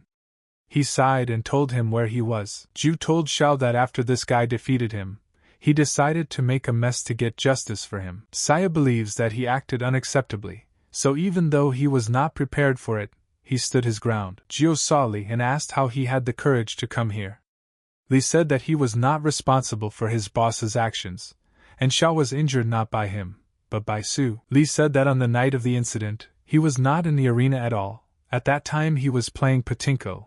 Whatever he thinks, Brother Ju, this incident has nothing to do with him. Lee said that Tai is Tai. How can Tai not realize that he is him, an ordinary fighter who enters the arena to earn a piece of bread, and always puts his life on the line? Lee said he was practicing martial arts and wanted to discuss something in private. If he didn't mind, he could leave them alone. Lee asked Xiao how his injuries were and whether the operation was successful. Xiao said that thanks to timely medical care, the arm was sewn back on. But in the future, during cloudy days, the injury will make itself felt, and recovery will take at least 6 months. Lee thought about Xiao's words, because he himself once broke his arm, so he knows that Xiao will lose most of his strength, and practicing martial arts in the future is almost useless. Lee told him to take it easy, because soon the man who did this to him will get what he deserves. Xiao asked Lee, did he come here just to tell him these words? Lee said he was here for Xiao to hear these words. Lee said he had already made up his mind and wasn't going to back down. That's just the way he is. Xiao told him to take care of himself. Lee said that he should go now, and the guy needs a good rest. Xiao stopped him and thanked him. Lee realized that even though he was a guest in this world, could he lose his humanity? Even if Xiao was out of the game, he was still here. The nurse told Lee that smoking was not allowed in the hospital. Lee apologized and said he was sorry. At the Wing Chun Dojo Club, the coach told Tanchi to concentrate on playing Go. The teacher said that the guy's progress has stopped, and it's because he doesn't think about the consequences of his actions, both in martial arts and in Go. The teacher said that he had heard that Tangchi had fought in the arena, where he had injured Master Quan Shu very badly, causing him a lot of trouble. Tangchi said that he was in his years. Grandfather was also constantly in trouble. Grandfather told the guy that he was a brat, and how dare he reproach him for anything? Grandpa said that he didn't want to hear any more about the guy's participation in arena fights. Usually people who go to the arena to fight for a living put their lives on the line, and they wouldn't blame anyone for their deaths. And Tianchi going there on a whim is clearly not a reason to put his life on the line. The guy said he's been practicing martial arts for over a decade, and he never realized what he was doing it for. Just to keep in shape, to protect his family or his country. The guy said, why do they always have to defend themselves when they learn martial arts? Why don't they ever challenge anyone? Why do they even wait until someone comes to their door and insults them so they can teach them afterwards? Why wait for people to label them as East Asian lunatics and then desperately, with their lives on the line, to prove otherwise, to prove that it is costly to insult the martial arts? Why all this? Grandpa asked the boy. Why can't he take the initiative to promote their martial arts? He's better than Grandpa, so why can't he fight in the arena? Why can't he hurt a follower of another school? Wu said he will fight until everyone in the country recognizes his name, will fight until they piss themselves at the mention of Wing Chun, will fight until they shut their fucking mouths and stop talking shit about martial arts. Grandpa said that Wu, at his age, never realized how high the sky is and how big the earth is. Du said that he is only 19 years old. He can't think like an old man at that age, can he? Wu told Grandpa that he defeated him in Go. But Grandpa told him if he gave up, he might not come back. As he left, Wu said that whatever the outcome of the fight, he would never complain in life. June 28, 1986 is the day to marry, to trade, is the day to avoid taboos. Ms. D told Lee if he took back what he said, she'd think she didn't hear anything. D said that she spends millions of yuan on his performances every night. She spends thousands of yuan on his clothes almost every day. And Lee invited her to a roadside diner, ordered wonton noodles for 80 yuan, and told her they were breaking up. Lee told the waiter to bring another bowl of noodles. You could see from Dee's face that she was very angry. Lee told Dee's sister to calm down, because it wasn't like her at all. But Dee stood up proudly and told the guy to listen to her. Dee told him that if she wanted to, Lee would be feeding the fish at the harbor tonight. She could promise that the next day no one would remember his name in the city. Do you believe her? Lee told Dee that he really panicked when he heard such words from her. But let's be clear, Dee never lost money betting on him to win the fight. And all the stuff she bought Lee said he'd already mailed to her address, even paying the shipping costs. Lee said that he and Dee have been together for more than 20 days. It is really unreasonable to break up so early, but neither of them will suffer lying in bed because of the breakup. Dee was very unpleasant to hear such words, but she said it was very good. Lee told her not to hurry like that. Lee said that some martial arts practitioners have certain skills in medicine. The recipe he gave her a couple of days ago is well known, because it is very effective for insomnia. Lee said that Dee is holding a grudge and it's not good for her, so let her take the medicine. She should take care of herself. Dee said that when she got home, she would flush him down the toilet. 2 days ago, Lee met with the Red Devil, who asked him if he was still living in that kennel and offered to move in with them. But Lee refused and said he was used to the place and was too lazy to move. At this point, Lee knew that he couldn't complain about others or himself, he just didn't have time for that. The alley seems to be without light even during the day, which is why it's so cold here. But suddenly he met the cat and wanted to give it to the girl. When he opened the door, he told Sue that her cat had run away again. When he entered the room, the guy said that it smells even worse than outside, and the windows were closed. When he opened the windows, a man he didn't understand asked him who he was looking for. Lee said that her cat ran away again, so he went to her house to get it back and change the light bulb. Shue thanked the guy for his help, and offered him dinner at their place as a token of appreciation. Li said okay. Auntie Lee said that her brother would give her some money to go out and buy some pork for dinner. Sue said there was no need, they had everything at home. Sitting down at the table, the girl's mother said that she wanted to thank the guy for always taking care of her daughter. Lee said if only for nothing else, his mother has put so much effort into this dinner, he admires her. Auntie's grilled pork is delicious. Lee said that it was strange that the bad smell didn't go away, even though the windows had been open for so long. Next time he would buy some incense to help them get rid of the smell. The girl's mother said it takes some getting used to. Lee said they always feed him, he's even a little embarrassed about it. Her mother said that she and Lee are neighbors, so there's no need to thank her. And Sue is so young, and these constant disturbances on the street, she always worries about her a lot. The mother said that she is not young, but she has a daughter to take care of, and she can die peacefully when she knows that she will be okay. You know, Lee? The guy said he understood her, thanked her for her hospitality. But it was getting late, and he had to go. Lee told Sue that he and Auntie should go to bed early and he would go, and said good night to them. Lee called the Red Devil and said that he talked about the vacant rooms in the house. Are they still there? Because he decided to move? Lee received a notice that he had obtained a fragment of an ancient story, and he managed to get a part of an ancient novel about the guhua bird. The guhua bird wakes up during the day and hides at night, taking off its bird robes and transforming into a beautiful woman. The bird does not have children of its own, but it can raise a human child. Lee discovered a fragment of an ancient novel about a bird, and was surprised to read it. It said that if the bird absorbed this fragment, Li would be able to obtain a better legacy or greater rewards after completing this shard. Manhua asked Li, absorb the fragment? The guy said yes without a second thought. The fragment of Chui Nu was absorbed by Guhua's bird. Guhua's soul was strengthened. Li said that after successfully closing the shard of Change World, he would be able to receive enhanced legacy or other enhanced rewards. Are there really supernatural forces in this world? Too bad the guy doesn't know the answer to that question yet. Even if the forces really existed in this world, he didn't need to worry about them for now. And the smell he smelled in Shue's house was definitely not the smell of something like rotten fish, even though the mother said it's an odor you just have to get used to. Li said it's the smell of a corpse, even though she was a hospitable hostess. You could say she's dead and he has to move on. Li came into the house to get his weapon, and this was noticed by Tai Sui and asked him where he was going with her sword. Li told Tai Sui that he had some personal matters to attend to that had nothing to do with the fights and the arena. Tai Sui asked him what was going on with Miss Rong Di. Li didn't speak about it and turned his head away. Tai said that women are such creatures, it's easy to get confused with them, but when you get into bed with her, issues of power and influence should be put on the back burner. Li should let her. But suddenly she noticed the guy's face and asked what was wrong with him, like he was chewing on a lemon. Li said no, she was imagining it. Tai said it's not easy for her to control the underground fights alone. Why doesn't the guy make it easy for her? He didn't have any problems with D, did he? Such a big sponsor shouldn't be offended. Does the guy realize what she's getting at? Tai asked. Li said they were all looking at him like he was their little dog. Tai asked the guy why he was staring at her like that. He was talking, and then all of a sudden he's numb. What's the matter? Li said that he heard that the best fighter of Kowloon Fortress City is not the Red Devil but her. Why don't they put on their protective gear and spar? Tai Sui smiled and said that she agreed.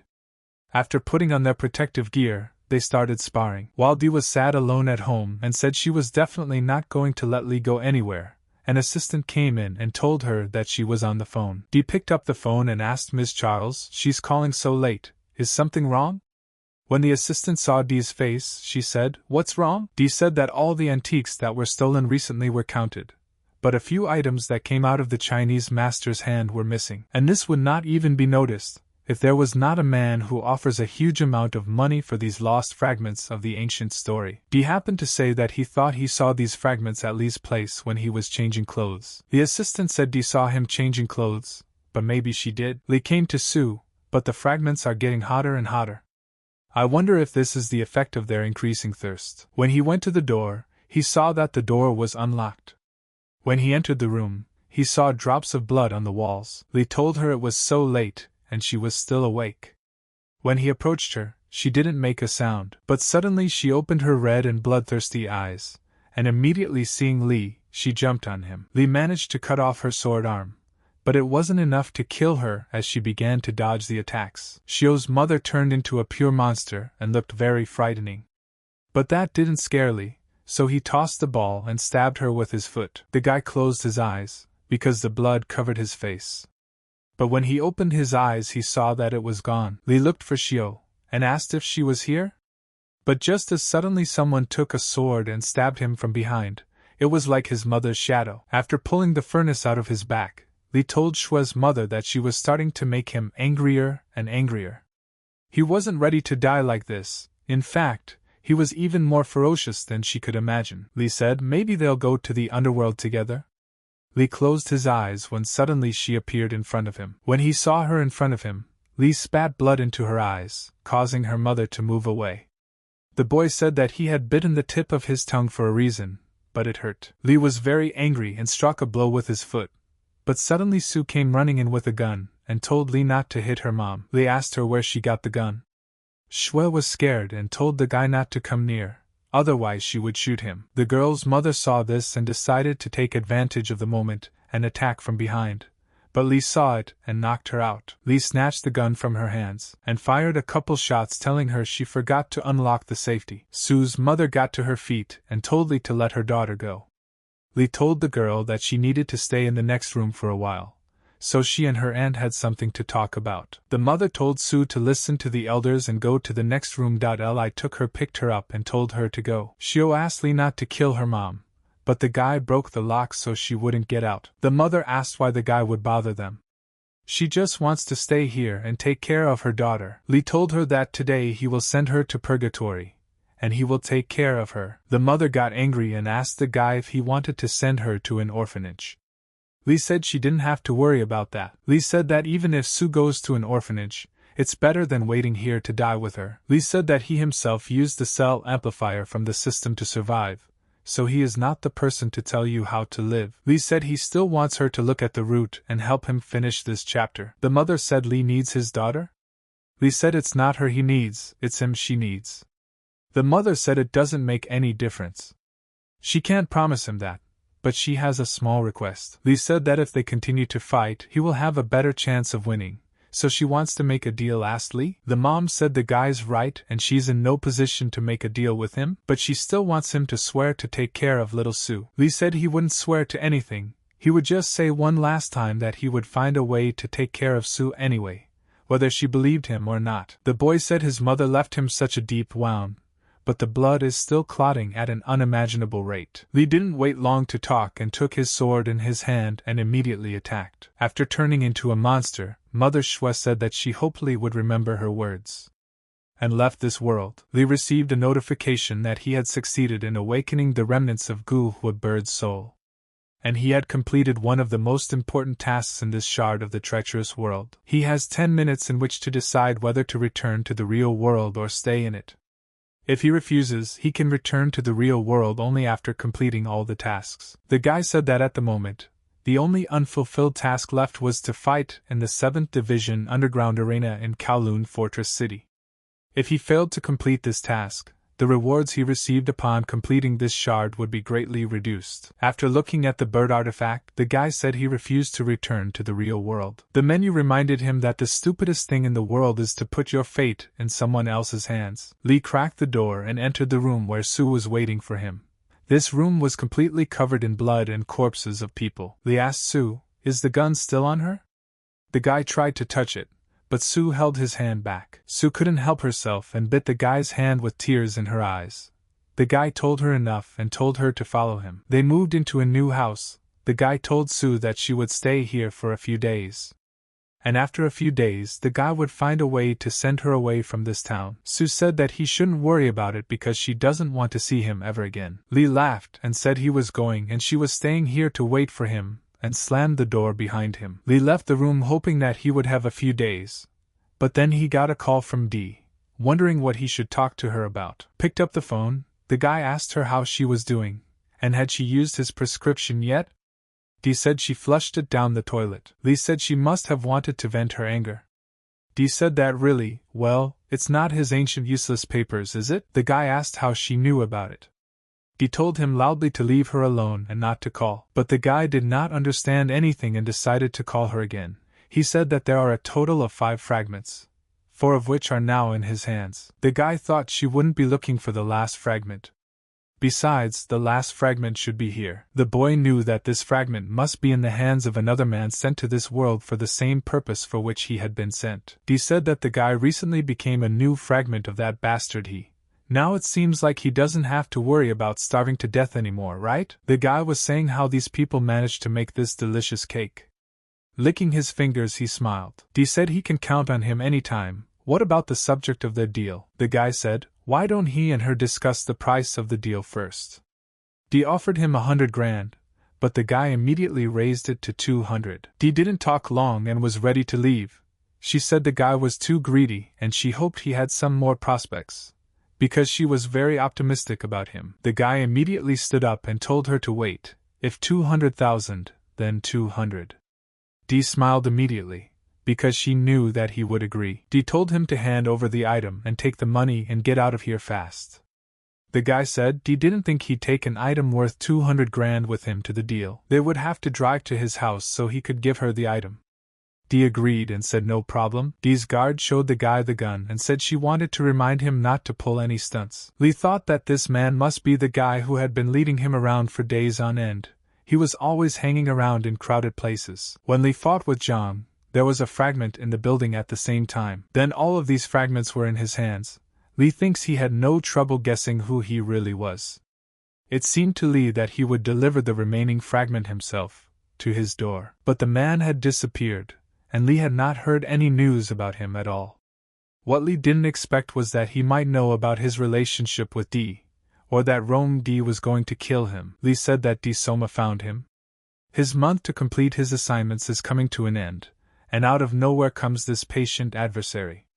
How complicated things have gotten. Li went to the guy's house and picked up the phone and asked him where to find it. The guy laughed and asked Li what he wanted. The guy said he'd be waiting for Li in 20 minutes at a rental on Portland Street. Coming to Portland Street, Li was surprised by the many lying people around him, and wondered how Rong Di could have gotten into this trouble in the first place. A system message told Li that a fragment of an ancient tale was found nearby. The guy said that this time they were sent by the changing world to the Shard of 1980. Hong Kong at this time is a very prosperous place. This means that he can score a good number of system points, even if there are some restrictions on their maximum number. Di told the guy if he wants money, it's a solvable issue. After all, there are quite a few of her people in this place, and it will be quite difficult for the guy to get a ransom for her kidnapping. She can help him get out of the neighborhood unharmed, but for that he must immediately call an ambulance and take her people to the hospital. The guy told Di not to worry so much, because that sister is so snarky, just like him. So he's not going to let her die so easily, the guy said, and as for Di saying they can get out of here, she's kidding, right? The guy said that this is his home, and only he decides who leaves, who stays, who lives and who dies. The last word will always be his. Di asked the boy, isn't he an orphan? Besides, he had just arrived in this city. How could he know about Li Ge? The guy said she thought to find out about his background, which is good, but maybe she should have found out her lover's background. The guy felt and couldn't believe that Li had really come. This is the 4th shard of the volatile world he enters. But even though he successfully closed the previous 3 shards, his specialization is not martial. Before a person gets into the changing world, he usually masters some abilities that are inaccessible to ordinary people. It is commonly called specialization or talents. This specialization will be what the person will initially rely on in the shards of the changing world. As well as these talents are associated with further directions of development. The guy said that his specialization gives him an advantage during investigations, which is why he was able to recognize Li Ji's real identity before he did.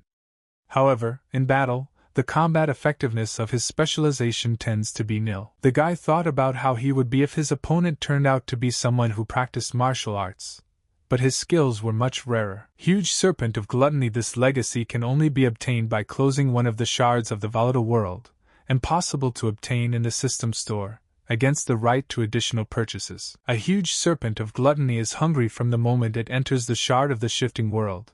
After the owner of this legacy releases the serpent, it will be satiated with both food and system points. Li said that he should think it over again. He might not even have to bear his sword. There are always bodyguards with guns near D. If they have guns, then those same guns can be used without even using them for their intended purpose. It will be enough just to scare him. And from that, there was no point in going to Rong Di's rescue. If his opponent had really outstanding abilities, he wouldn't wait so long to start causing trouble for him. If Li had nothing better to do, he would have shut down this shard of the world long ago. This guy's calculations are based on his negative reaction when he hears the news from D. But what would have happened if Li had just ignored her efforts altogether? Isn't his scheming useless? Li could set the place on fire and smoke it out. Even if this act causes great damage and makes someone unhappy, these people are still nobody to him. Even Rong Di has only known him for 20 days. Li said that soft-heartedness doesn't suit a man, even if his actions could get her killed. After smoking a cigarette, Di said that there is no obstacle in front of the tiger, no obstacle in front of him. When he looked into the room, he saw the guy who had a gun in his hand. But Li wasn't unarmed, he had a gun too, so when he entered the room, he shot the guy. But the shard told him that he had encountered the power of the snake of gluttony. Li read the message shard and rushed into battle, and he was not even afraid of it, because he had to get the last fragment. Li used all his strength and skills to slay this snake. But the guy was not a bad guy either and used a gun. But Li was fast and had time to use his knife, which hit the guy's shoulder, and he squealed in pain. The only thing left to do was to finish the job, so he decided to strike and knock him out with a leg kick. But the blood from Li's stomach did not stop. He decided to use a gun and shot, the guy had time to defend himself with the tail of the snake. Lee saw that bullets were useless against the snake, so he decided to use his strong hands to fight, grabbing the snake's head. But the snake didn't give up either and sent him through the walls. The guy said Lee was dead. Dee told Lee to hurry up, because she could hear some noise downstairs. Lee said not to worry so much. As soon as they get free, have Dee jump out the window and leave as fast as possible. Dee said that maybe the noise is because of Lee Ji's arrival behind them. Lee said that even if he came, whatever he did would be useless. She thinks that this strange snake can't be killed at all. Lee said that she has lived in this world for 28 years, but she has only heard of such creatures in ancient novels. What is going on here? She even thinks that this world has gone crazy. Lee told Dee that when she jumped out of the window, immediately have her find people to call the police. Dee had no fear in her eyes and took the gun. Lee asked her, "Don't do this, it's better to save herself." Dee pulled out the bullets and said that they were useless against the snake, but that she could be hurt by them. Dee pulled her shoes off her feet and told Lee to try to take care of herself. She's coming here to help. But the battle between Lee Ge and the guy was still not over. Both of them were strong and were waiting for the moment when one of them would make a mistake. Lee cut on the snake's mouth and said that it was very strong. Perhaps it has special strength. If it touches him, it does not matter whether the mouth is open or not. It seems that in any case the snake will take a bite out of him thanks to this power. Lee said that its forward speed was very fast, but the same could not be said for the speed of its maneuvers. He also noticed that it became slow if it was far away from its owner. Lee said that the spirit of rage, which was also the inheritance of an enlightened beast, was just a skill of the system, not a true enlightened beast. And this snake is no different from this spirit. One look is enough to realize that snake agility is out of the question. Lee said that you can't get a tiger cub without entering the tiger's den. He went straight to the guy to attack. Lee said he's already identified the guy's biggest flaw. How's he gonna talk now that he's been hit? Lee managed to get this guy. Putting his hand in the snake's mouth, he struck the bastard hard. The guy saw that he was doing badly and activated his quick glance skill, the yellow bandage spell. This is a healing skill that activates automatically when the user's damage may be incompatible with life. The boy started to run away, but Lee told him to stand still. After wrapping his bitten fingers, he applied the medicine. Lee, through the pain, tried to catch up with this guy to take away the last fragment. You could see from the guy's eyes that he was scared. The guy insulted Lee as a crazy bastard and wondered how such a person could even exist. I mean, the guy calculated the timing, the location, even the hostages. He's already silent, because this is Lee's first shard, and Lee said the guy doesn't even have a legacy. When he found the door, he remembered that the woman he cares so much about should be here. And maybe the bodyguard's gun is still there, he still has a chance to win. Opening the door, he only saw the bodyguard. The guy asked her where her mistress had disappeared to. The girl Lee told the guy he could ask his mother. The guy couldn't stand it and hit her. Taking the gun, he told Lee to stop playing dead. Let him get his ass over there. Lee asked him, was it worth it to run away from him in such a hurry? Didn't he want to play with him some more? The guy told Lee, isn't he afraid of his huge snake of gluttony? Which means that there is no way he can be the person who first entered the shard of the changed world. Lee came out to him with a gun, and when the guy saw it, he asked what he was holding. Lee said to the guy, isn't he holding an M1923? And is the guy sure that he can control this gun with his left hand at the proper level? Lee asks him if he's ever tried to hold something like this before. Lee suggests that he let the woman go, and then he both get rid of the weapon in their way. Lee Ji's girl told Lee Ge to shoot while he can. He has no ammunition in his gun. The guy with the snake tail took the gun away from Lee and asked, what is he trying to do? He doesn't have any ammo either. Lee managed to get to him. Pouncing on him with his fists, he punched him so hard that even the guy flew back against the wall. The guy got a message that his specialization level was forcibly lowered by 10%. While Lee managed to find the enemy's weak point, his attack damage will be increased by 100%, and so will his speed. Lee managed to get him with his knife and stabbed him in the neck, from which so much blood was spilled. The knife was on the ground, and Lee fell to his knees seeing the guy die before his eyes. That blood wasn't just spilled. Lee asked the girl why she was lying there like a thunderbolt. Lee said he would send her to the hospital soon, and asked where Dee was. As he picked up the girl, he heard police sirens. He looked out the window and saw the beautiful girl Dee, safe and sound. By killing this guy Li, due to this achievement, he got all his purchase rights and 30% system points. But unfortunately, he does not have his heritage, so he is not given the opportunity to eat a huge snake of gluttony. That night Li went to the liner where he ordered noodles. Dee said she hoped he had had enough. Dee said if that still wasn't enough, let him have a good meal and she would talk to him. Li said he sure wouldn't mind another bowl. Li told the waiter to bring 10 more bowls of noodles. After eating them all, Li said he couldn't imagine where he could eat so well. Dee said this boat will be theirs all night tonight. She booked it in advance so they have plenty of time. Dee told Li to tell her why he broke up with her. Li smiled and said maybe the magic shell would answer her question. Dee said it's because of Tai Sui? Li spit the beer out, but Dee told him not to play dumb. Li said that a sharp sword needs a good scabbard to rest after bloody battles, not another sword that can be sharper than his own. Dee asked him what he was talking about. Li shied away from answering and said that the cooking here is excellent, so let Dee call the chief afterwards. He must know how he cooks it, and then even if he leaves this city, he can cook it himself. Dee asked him where else he was going. Li said it wasn't where he was going that mattered, it was the journey. Li said that about the breakup, he keeps asking himself the same question, did he lose his mind?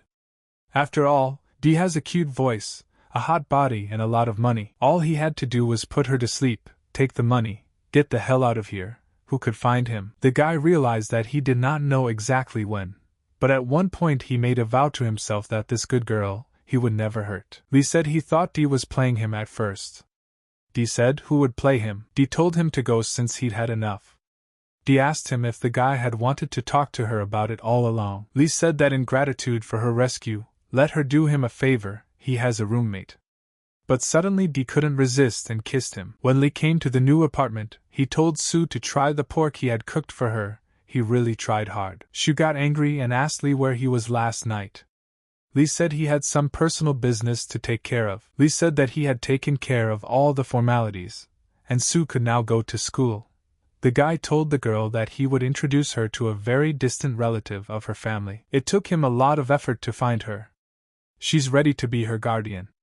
Legally and logically, she's more qualified for the job than he is. Sue said her family came here to escape the famine, so how could any of her relatives be here? Li said that before she disappeared, what her mother said should not be untrue. Sue said, even if it seems small to her, don't think she is so easy to deceive. Li said that her mom wanted her to have a good life. But Dee broke in and said, who knew her aunt would be in this town, and she couldn't even see her while she was alive. But nothing, she'll take good care of the daughter she left behind. Dee told Shu that she can call her Rongdi's sister. Shue's eyes showed that she was very happy to see sis Rongdi, and she hugged her so tightly out of happiness. When Li saw this, he was surprised by the acting skills of this beautiful girl Rongdi.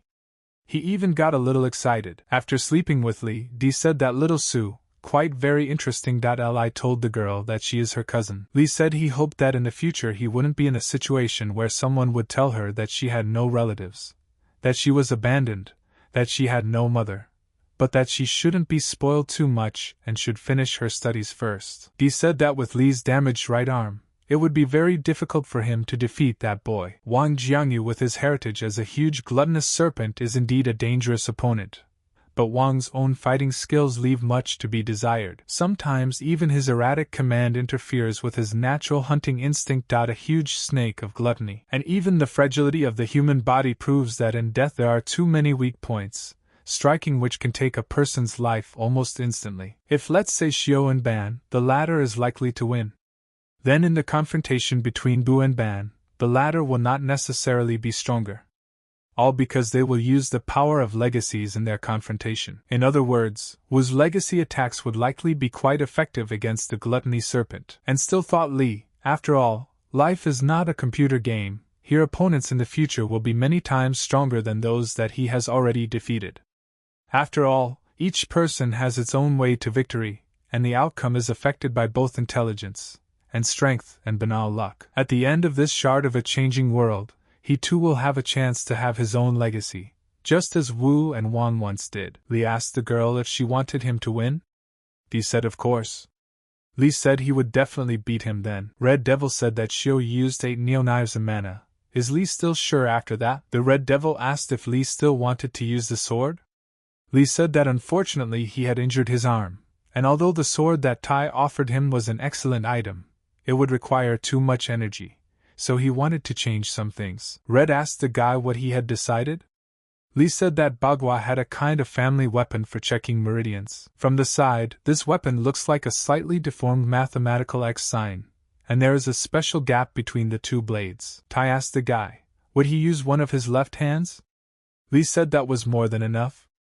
Tai said he was crazy. Red Devil said he would go and prepare everything.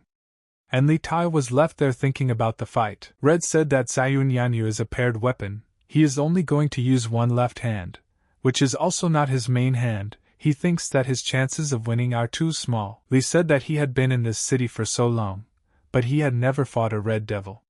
How would he like to spar a little? Li asked. Red Devil asked how he felt about Tai Sui's organization and him. Li said it was very good. Red said he should tell the boy that he'd grown up on the streets and had never practiced martial arts, but he'd been born with the ability to fight and those hard fists. He's not one of the ungenerous. Tai gave him food and shelter, so he'll give his life for her if he has to. So what's he saying? The Red Devil said. If he's nice to others, should others be nice to him in return? Li told him to tell it straight, no need to dodge. Red Devil said that Tai asked him to find out if the guy was willing to disappear and not fight this fight. Li said if Tai wants to kill him or make him disappear, then let him finish tomorrow's fight. Red Devil said that the guy is now being protected by Rong Di.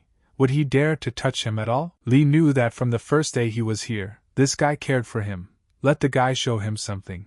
Let it be a thank you for everything. Li told Red that he suggested he think about it and weigh everything, because Tai's anger would definitely get the best of him. The Red Devil started laughing and threw a cigarette at Li, but suddenly he came after the cigarette and hit Li. Defending against his blows, the guy said that he was ready for the first blow, as well as for this second elbow. But that's not all, it's not the end. Li said that Red almost caught him off guard, but he is always ready to repel a blow for a blow. The Red Devil said if the guy's so insistent, why not?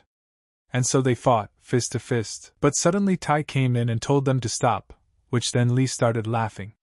The Red Devil told him to laugh, only at his own ass. Tai told him to stop. If he has anything to say, then let him wait until Li fights in the arena. Tai turned around and wished Li a fair wind.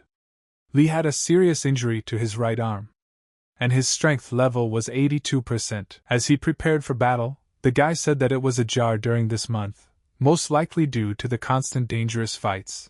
With the help of TS blood cell enhancer, his specialization level had risen by 1%. He asked him if he was really going to leave after this fight.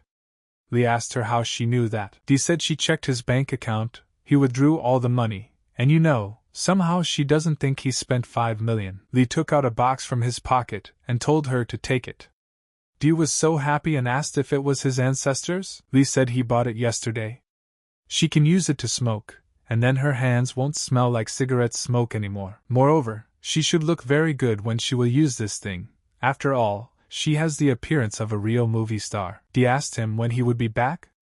Li turned around and said he would be back when he had the chance. Dee ran up and hugged him, telling him that she had left him a present in his room so he wouldn't forget to pick it up. It was the day of the battle. Facing each other, Su said, the more unusual a warrior chooses a weapon, the faster his death comes. Had Li heard of such a saying? He asked. Li didn't say anything back to him and Su got angry, saying that he was actually talking to him. As the fight began, Su didn't wait and decided to attack first, but every one of his punches were repelled by Li. Su said that Li had almost fooled him, because if he moved his wrist upwards, he could easily put his hand down. The heat was rising with each attack of the guys, but each attack of Su was repulsed, and Li managed to damage the guy's arm. Li said that he had never had the chance to fight a person using Brother Shamdu before, so he was honored to fight him today. Li said that he doesn't see anything wrong with it. The weapon that Su sees in his hands is called Zayuanyanu. Li said that today he would let him see what is commonly referred to as the double brilliance of the sun and moon. Shue said that of course he would upset him, but he was only using one Zayuanyanu, so whatever he showed him would only be a pitiful shadow of something bigger. Li said that Shio was using 2 hands, and soon his throat would be bleeding, not just his wrist. She said he didn't think so and attacked him, but Li repelled his attack without any difficulty. He said that now his left hand that he uses to use weapons is also wounded, so what will he use to attack him with? Lee didn't wait and attacked him in return, injuring his face. He said that this technique was called the golden silk thread throw. Tai's girlfriend said that she thought this guy named Lee Gu would lose in this fight. Tai asked Mei if she was interested in watching the battle in the arena. If she wasn't, then why did she choose to accompany her today? Mei said that the battles in the last division don't happen very often, so it's very rare to see them. Tai said that it seems like all Mei has been doing lately is being lazy, and let her believe it. She'll find something to keep her busy. Mei said all she does is bully people all day long. But still, tell me, Booze, how does she think Lee's gonna lose? Su said to choose the lesser of two evils, his fierce opponent, practitioner Bagwazang. Lee saw the look in his eyes and realized that Su was about to attack. Lee was ready for it, and once again they clashed weapons. Su was smart, and pulled his second sword into the fray, and with more force began to charge at Lee. But Su managed to thrust two sabers into his hands. Lee regained consciousness and took action in time to land a leg kick on SJ, who moved away from his hand. The blood from the bodies of the guys slowly oozed out and covered the arena. Su said that two dragons were coming out of the SEA.Li at that time. Said that a Wing Ching practitioner with a weapon in his hands became a real insidious snake. They faced the weapons again, but none of them retreated and were ready to fight to the death. Lee managed to swipe his blade across Shua's face, but he was not frightened and attacked him again. Lee said that he used the weapon in one hand, but he was also not at his best right now, so he could only use his weapons half-heartedly. Lee said that the only thing is that this kid is quicker than him to adapt to the unusual weapon in his hands. The same can't be said for his reaction time. At 19 years old, Lee decided to use his previous attack again, but this time Shui reacted and stepped back. Shui smiled and said that he wouldn't step on the same rake a second time, and he wouldn't let it happen to him. Lee decided to just let go of his left hand. People wondered if he was going to surrender in a fight like this. Lee decided that he would fight in hand-to-hand combat, but Su did not support his decision and attacked him with a gun. Mei asked why Lee threw away his weapon. Tai said he decided to fight in a similar way, just using his brain. Shui managed to wound Lee again. Blood increasingly splashed from his body, but no one gave up. After being able to fend off Shio's attacks, and grabbing the sword with his bare hands while attacking, he decided to use the blind spot. Tai knew that it wasn't that simple. Shio had reduced Li Ji's mobility with his action, but deliberately opened up in one direction, all in order to take his wrist in a grip. Su managed to land a punch, and told Li that this kick he had promised him would bring him back. But in a moment, Shui realized that Li had fooled him.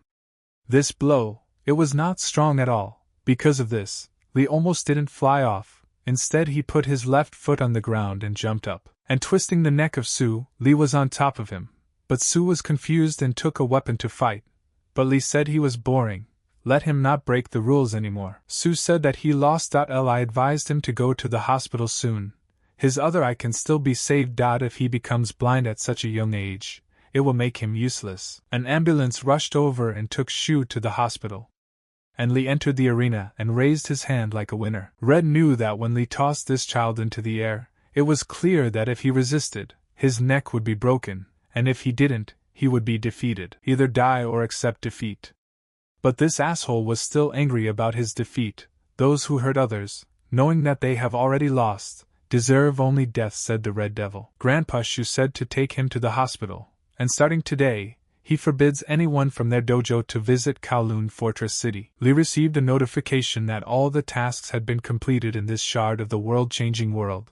Within 10 minutes he would be able to receive the full reward for his achievement. Li thought that Su went to school today. He wondered if he told her that he would be gone when she came back, would she be unhappy about it? On his way home, Li met Tai Sui on the way home. They only exchanged glances, but did not say anything to each other. When he entered the room, he saw the gift Dee had left on the table, but there was still a note on top of it. In the note, Dee wrote that she remembered what he said the first time she and he were in Victoria Cove. After opening the case, he took out a sheet that said that he had managed to find a souvenir of this shard of the shifting world. If he used this souvenir, he would be able to activate the beginning of the next shard. By activating this souvenir in an already active shard, he would be able to improve his original position. Li remembered Dee telling the waiter to bring 10 more bowls of noodles and smiled at the pleasant memories. Message to him said that he was able to successfully close this world-altering shard, The total number of successfully closed shards so far is 1. And in a moment at once began the counting of time. In which Lee remembered the whole month at once. The fondest memory he had was the time he'd spent with D. After the closure of this shard, it is not in its best condition, but for this recovery, points will not be deducted. Lee saw an open door in the shard. The message told him that he still had one fragment from this shard of the world-changing world in his hands. He can enter it into the system right now.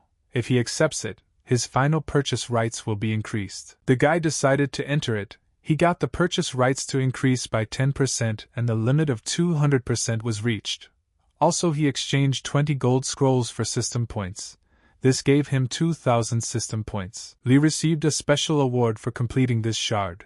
And since the main leitmotif of this shard was Guho, Lee received a special award for completing this shard. Lee was in terrible pain when he accepted the gift. But at first glance he thought it was no big deal. Lee said he wanted to check his authorization to buy. Suddenly, a list of items opened up in front of him. In 1986 in Kowloon Fortress City, the Red Devil told someone to give it their best. In recent times, the battles have really left a lot to be desired, and the arena is filled with scum. Red Devil told the guy to fight hard. If their man will not show results, then no one can do it at all, understands his guy. But suddenly a guy ran into the hall and said something in the Red Devil's ear. Red asked what happened to Tai Sui. Lee's notice said that the purchase authorizations have been transferred. Let him note that the purchase of these goods can only be purchased in this room. Once he leaves this room, he can no longer purchase them. Lee said that until now, he had felt sad about not being able to make this sword his own. Very pleased to be able to get the opportunity to purchase it for only 100,000 yuan. Lee said to see 10,000 scenery to take one swing and succeed. He wished them a successful cooperation. Sword Han. D decided to purchase more firearms, but he didn't stop there, so he chose 2 items. Lee said that he couldn't take advantage of it. He had already reached 83% in his ancient martial arts specialization, so it was quite obvious that he wouldn't be able to take advantage of such low-level offerings. The guy decided to acquire the Bagwazang technique, and now he has to make the gun more accurate. Menu told him that he has unlocked a specialty firearm, and the current experience value in firearms specialization is 38%. Lee said that Shio was stuck at 69% in the ancient martial arts specialization, and he was stuck at 89%. It wouldn't be easy to break through further. After firing a couple of shots, Lee said that he felt he was more skillful with the gun, a feeling that he felt the gun in his hand like a solid, a feeling that can only be achieved after countless hours of training. But suddenly, he saw a person and wondered what it was. They were curiosities, blessed Hongmen tattoos. In Kowloon Fortress City, Tai Sui asked Mia where the man she was talking about was. The girl said he was right here in the house in front. Tai told her to show her the way, when suddenly someone started shooting and killing people over and over again. Tai turned around and listened to Mei. She told Tai that she really didn't know what was going on. Tai told her that it's every man for himself here, and of course she believes Mei. She remembers Mei coming here.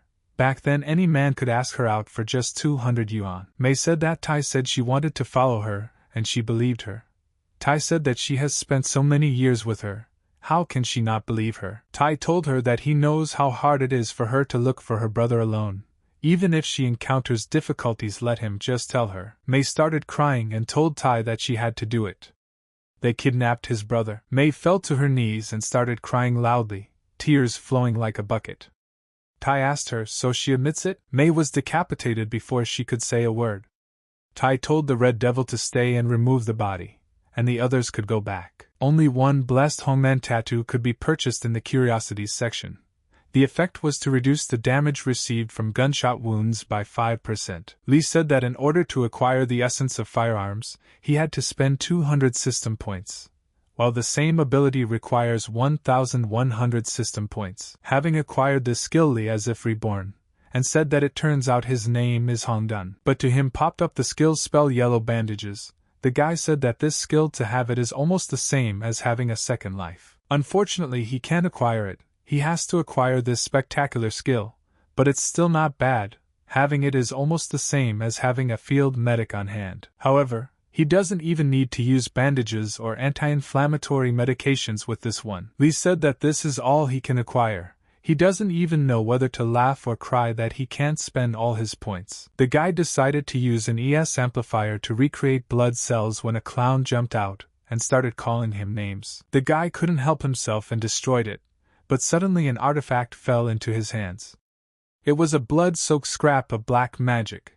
Carrying it with him would increase his resistance to black magic a bit. The guy said what a useless piece of crap, took it and threw it out the open door, and he was very disappointed that he didn't get everything he wanted. He went through the open door and climbed the stairs for a long time, but suddenly he saw a bright light in front of him. When he entered it, he found himself lying on the couch in his store, and he felt funny about what had happened. At Hong Kong Airport, the operator said that those who pick up passengers on Flight 10 should note that Flight 23 to 45 will arrive here at 8 o'clock. Lee arrived in Hong Kong. The cab driver asked him where he was going. Lee told him to take him to Lunching. After arriving in Lunching, Lee told his grandfather that he had learned that the fortress city had been destroyed, and there were many things that almost no one remembered. Could the respected elder try to remember everything carefully? Grandpa told Lee what kind of story he was telling, since Grandpa had been living here for over a decade. He knows about the city police and the security committee, but what about Tai Sui and the underground arenas? Sounds like the plot of a novel. Grandpa said that this is just a slum, and there is nothing special here. Lee asked him if he knew Rong Di. Grandpa said he knew about her. She's the one who was supposed to build that big office building back east, isn't she? The guy said that's right. This building belongs to Rong Di, and this land is her new feeding ground. The boy asked, what about her daughter? The elder said that Lee was delusional. Rong Di had never had any daughters until her death. When Lee heard this, he was very surprised and saddened and decided to go to the park to sit and rest a little. Lee angrily squeezed the can of water and threw it into the trash. A passerby asked him why he was so angry. He had recently recovered from a serious illness. Lee asked him if these people were just his obsession. The fat man told him that if he thought about it carefully, he would realize that people are not able to travel through time and space. The fatty asked him if he had heard of the time paradox. However, it really wasn't an obsession. In this world, no two leaves are exactly alike, but there are many leaves that are similar to each other, so if it was all an obsession, how could his illness be cured? Asked Tot Jack. No one's saying he's not under an obsession. Lee asked him if he's talking about parallel worlds. Lee is right to call them parallel worlds, but the differences are different. He's afraid the guy can't even imagine how big they are. Humans have always tried to explore the universe, but in reality, humans don't even know much about the ground beneath their feet, so they can see the real truth.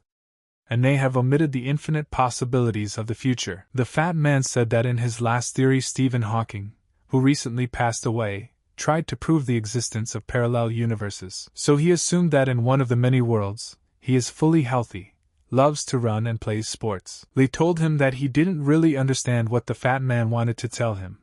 The fat man said that the Chinese usually say that the teacher didn't talk about miracles, the physical power of chaos and spirit. Let's just assume that the witches who were burned at the stake in the Middle Ages actually had unusual powers, but in the end they are all dead. Now, Lee, imagine again what would have happened if kings in the Middle Ages had not had problems with their heads and had not claimed that all witches were evil. Fatty thinks that then with the help of their unusual abilities would be launched a real magical revolution, and its consequences would be no less than the Industrial Revolution. And like such a revolution, Lee's life will now also undergo a startling change. This is the opportunity he spoke of. Lee said that he seems to be starting to understand a little bit. Moreover, his story is really good. Fatty said that he would give him another example. Let him imagine that she had actually appeared in their world, and so the fashion of breathing exercises quickly spread, so overnight martial arts techniques became a reality. Behind them, the secrets of cultivators began to be born one by one. As a result, the rules of the similar world would also change, and as a result, the parallel worlds were no more. Lee said if he hadn't seen it with his own eyes, he would have thought the fat man was leading him around by the nose. The fat man said that the shard of the world Lee has been to is inextricably linked to the world he knows, but at the same time, due to certain circumstances, it has been changed beyond recognition. The changing world, or Yen Fu that he knows, is actually Nanjian Futi, which is essentially an epic treasure tree that gave birth to an entire world according to legend, and each fruit on this tree is a separate world. Among us there are those who, like ladybugs, are able to move between the fruits to drink their wonderful nectar. In Li's own words, they are shard travelers or yen food travelers. The fat man said that he had some urgent business that he had to deal with immediately. If the guy still had questions, he should ask them as soon as possible, so that he might not have a chance to see him again in the future. Li said that in the fickle world, there are different ways of strengthening, among them, legacies, skills. Could the fat man tell us more about it? The fatty said that he would tell him about legacies. In the fickle world, putting aside a few exceptions, legacies are divided into 10 categories, namely heaven, earth, human, spirit, ghost, guardian, scaly, armored birds and beasts. Each yang fu heritage has its own advantages and disadvantages, but there are no differences among the categories. For example, Suzaku belongs to the bird class and Lang belongs to the ghost class. But even so, Suzaku is still superior to Lang. Li asked, then what category does Guho belong to? The fat man told him not to worry, because Suzaku wouldn't be able to defeat him, so he shouldn't worry too much about the legacy categories. As the level of awakening legacy increased, Fatty said, a person's physical performance, and even their lifespan would be greatly increased. However, the main focus of these 10 categories was something else. Simply put, the spirit of rage, that legacy of an enlightened beast, it belonged to the beast category, which meant that this legacy greatly increased the self-repair ability and the ability to hold a punch in its possessor. Huge gluttonous serpent in turn belongs to the category of scales. Their development is very slow, nevertheless. This heritage allows them to literally dominate subordinate creatures. Fatty said that it was strange, but the system shows that the battle between him and Wang is not over yet. But let Li forget. This kind of thing often happens. The fat man said that Li Guho's bird was a bird, so his specialty would be to increase his speed. Advancement to the middle level will be smoother, and a bonus to all this in the form of protection, which is no stronger than that of kitchen utensils. But this of course applies only to the usual representatives of the volatile world. Do not forget that there are still a huge number of all kinds of monsters. Li asked him how he could increase his awakening level. The fat man said that Li needed to absorb the Yen Fu memorabilia to do so. These are the so-called gifts that the tree gives them, the ladybugs. But do not forget that although he can have several legacies, he can make only one main one. When Fatty first entered the changing world, the legacy he started with was that of Hudo. In the Book of Mountains and Seas, it is recorded about this rare monster that he is able to command flames. But in the end he finds that the taper suits him better. For skills there are 2 ways to get them.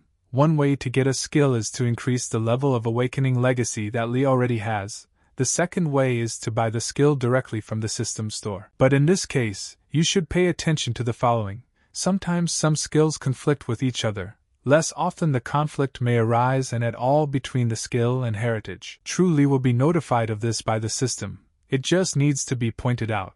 And specialization represents a person's qualifications in a particular field. Tashak told Li to imagine that 2 people have gained inner strength. One of them is the world champion of Sanda, and the other is the director of a nursing home, who he thinks will encourage them to fight. In simple terms, heritage is akin to a profession in the game, while specialization is his hard work. The fat man asked the guy if Li understood what he was talking about. Li asked, then who are the shard travelers? Fatty said that it was time to tell Li about a few rules. First, all disagreements between shard travelers can only be resolved during a confrontation in the shifting world. Interfering with the lives of ordinary people in reality is not allowed under any circumstances. Secondly, no information about the changing world can be divulged. Thirdly, try not to use heritage or artifacts that clearly show that they were not obtained in this world. In the case of self-defense, of course, he will still be able to get away with it. But this case will still not do without checking. Fourthly and finally, the launch of the next shard of the changed world happens every 2 months, so before its departure, it should find a secluded place where no one can disturb it. If he wants to return to the same place he was sent from, it's best to find a place where no one will show up, and that's it. Li asked if he would now be on the verge of death 6 times a year for the rest of his life. The fat man said that no matter how negative the answer might be, that was the outcome. Yen Fu didn't need anyone's lives. Besides, if Li wants to control his own destiny, he must constantly fight for his survival. Fatty said that he had sent many newcomers to the changing world, and among them, there were few who could receive such a high grade in their first shard.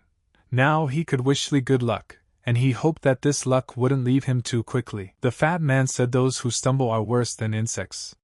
He hopes Li can see him in the future. It was raining heavily and Tai Sui asked the guys, are they standing there? Or are they waiting for her to kill herself? The guy said that a man who turns his back on a changing world will one day no longer be needed. Tai said, aren't they ashamed to say things like that? They're not 5 years old. Turns out the fat guy's a pretty cool guy. He couldn't find her, so he asked him to do it. Fatty said that he actually just wanted to train the newcomer. Who would have expected that he would come across such a big fish here? Yen Fu has so many fruits after all, it could be said that he was very lucky. And he actually managed to find Tai. Tai said that even if he found her, what could she stand up to the 11 of them, she asked. The girl said then let her go find out for herself. Tai dropped her zone and turned into a beast. But suddenly a red devil came running and told Tai Sui. The girl told him, didn't she say to get away? In one of Jiangzhou's old houses, late at night, a guy was practicing his wrestling skills. But suddenly his phone rang. He was told that Li seemed to be really full of energy. Apparently he was not planning to go to the next world anytime soon. He was really recovering. Li said he still has his life to live, and he can see that the guy won't wait for this moment to mourn him at the wake. Li asked how Zhang was doing. He hadn't seen him for many years. He said he didn't know how Daojing was doing, but he had heard that she had gotten married and had been living in Shandong for many years. The guy told Li not to take his brother for a fool. Maybe actually Chinese medicine will cure his disease? Li said he's going to see him soon.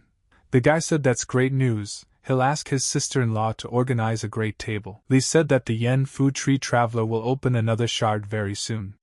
Since Li has a special souvenir, he can use it to change the current shard. And if he has no desire to change it, he can still donate his souvenir to improve his status in this shard of a changed world. After his status is upgraded, he'll get extra help.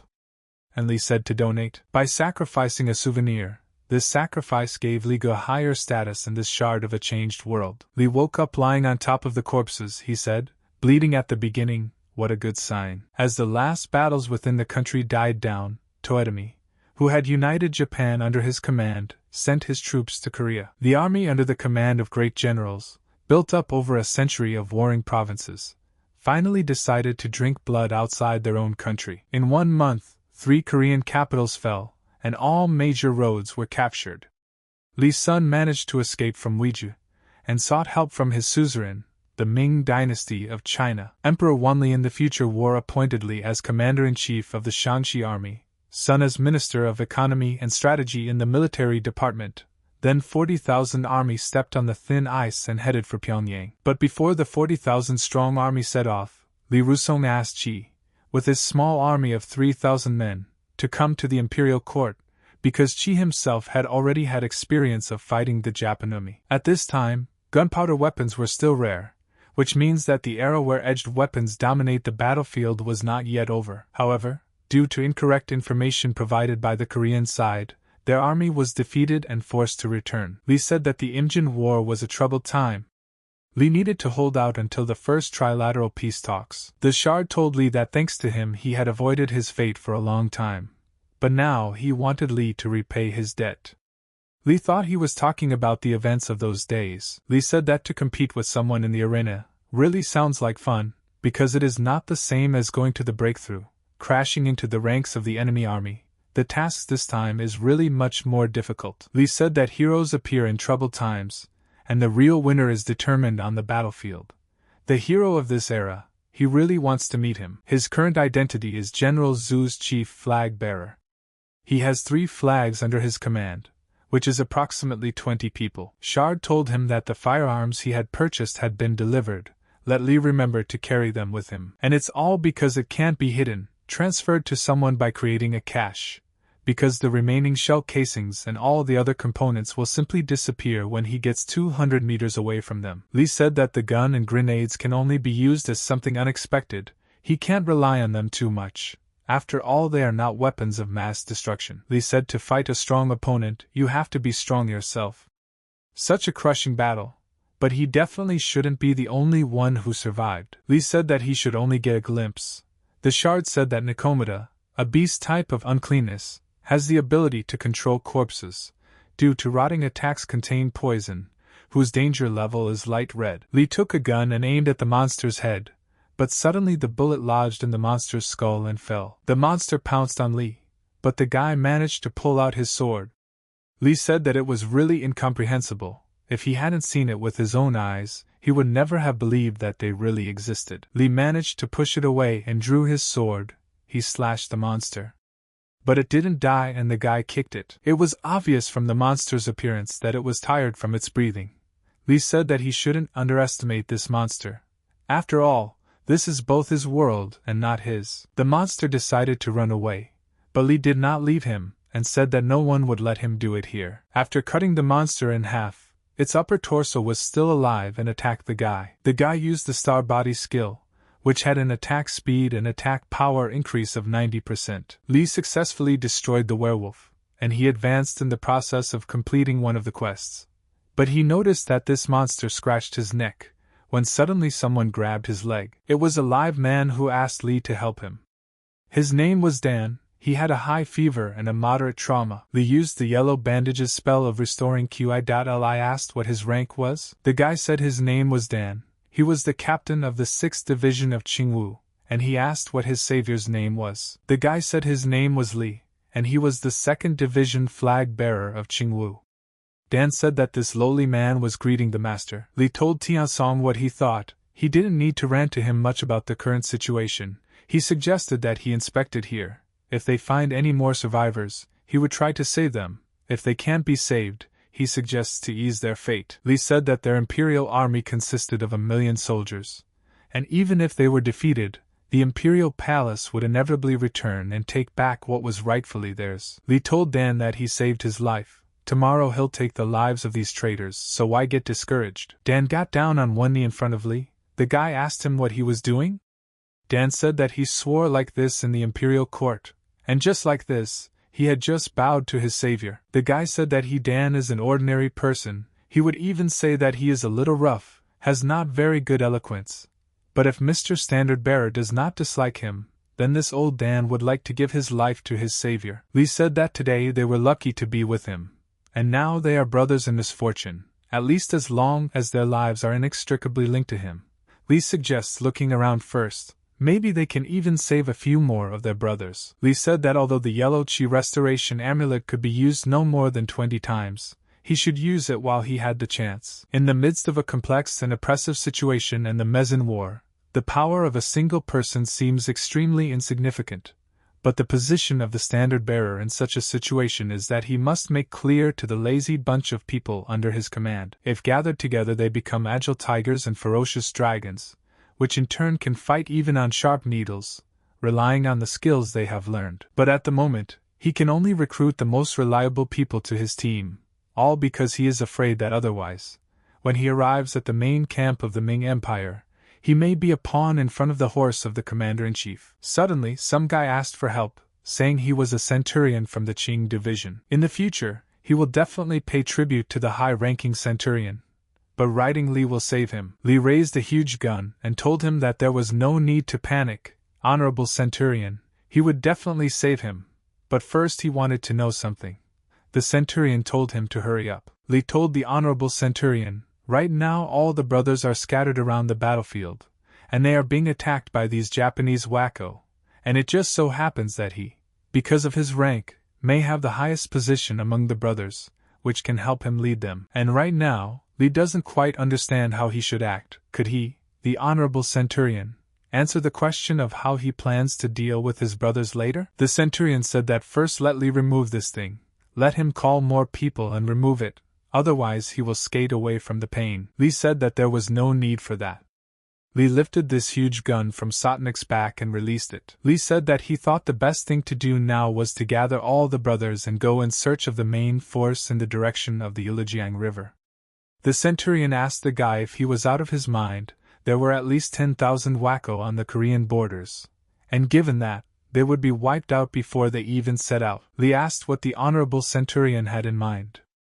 The centurion said it was best to hide somewhere first, then change into the clothes of ordinary Koreans, and only then think about the next plan. Li said that they may not fight yet, but they can gather all their brothers and arrive at the main headquarters as soon as possible. Now his proposal, Honorable Centurion, looks rather suspicious to their troops.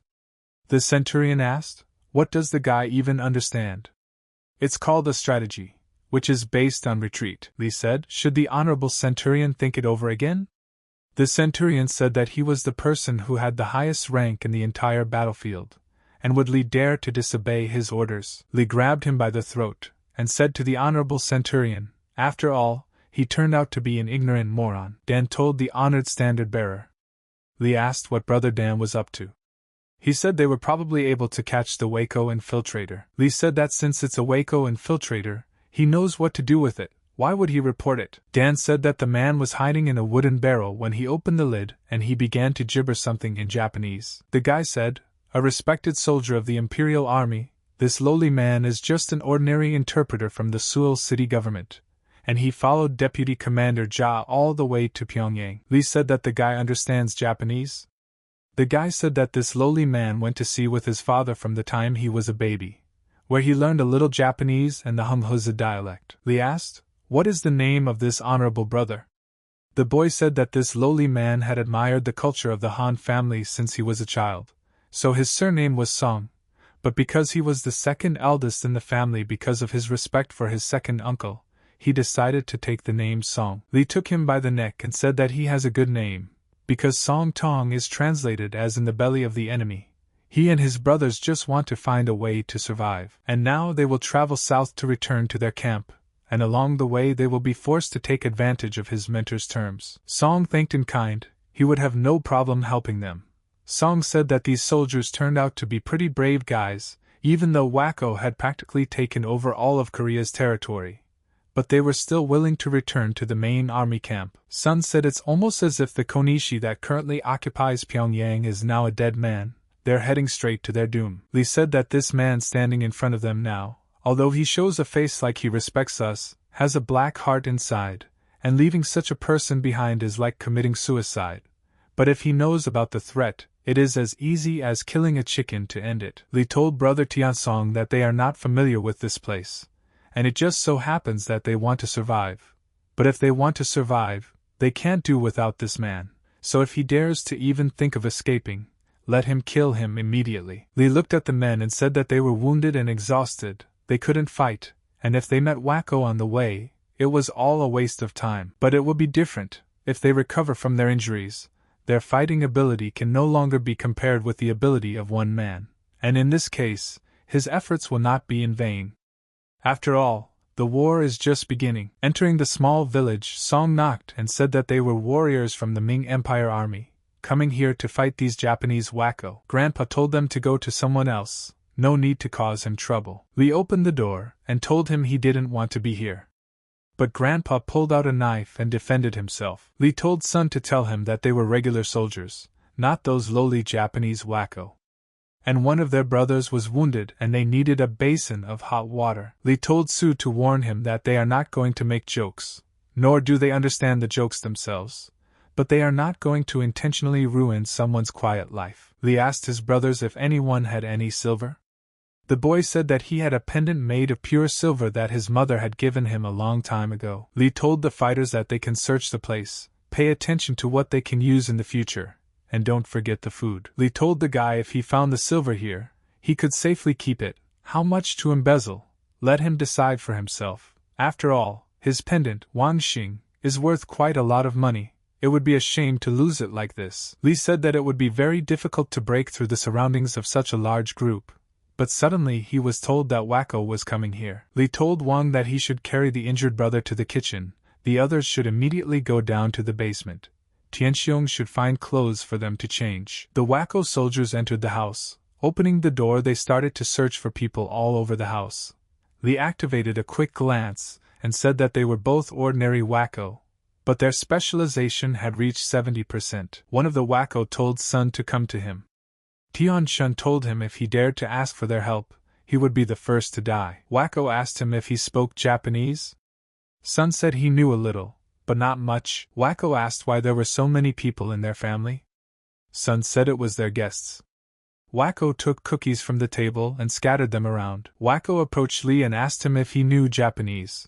But Li was silent, and that pissed Wacko off. But suddenly one of the Wacko noticed a girl on the corner, crying and scared very much. The girl's mother said she could provide food for both of them. But the Wacko told her to be quiet. Li stopped him and said that it's not his daughter, why get so heated? Their company was on the verge of ruin. Do they have the right to stand up for justice now? But they disobeyed him and came closer and closer to the girl. Then the father of the girl intervened, but he was hit. Then they grabbed her and pulled her to them, but the girl could not and cried out.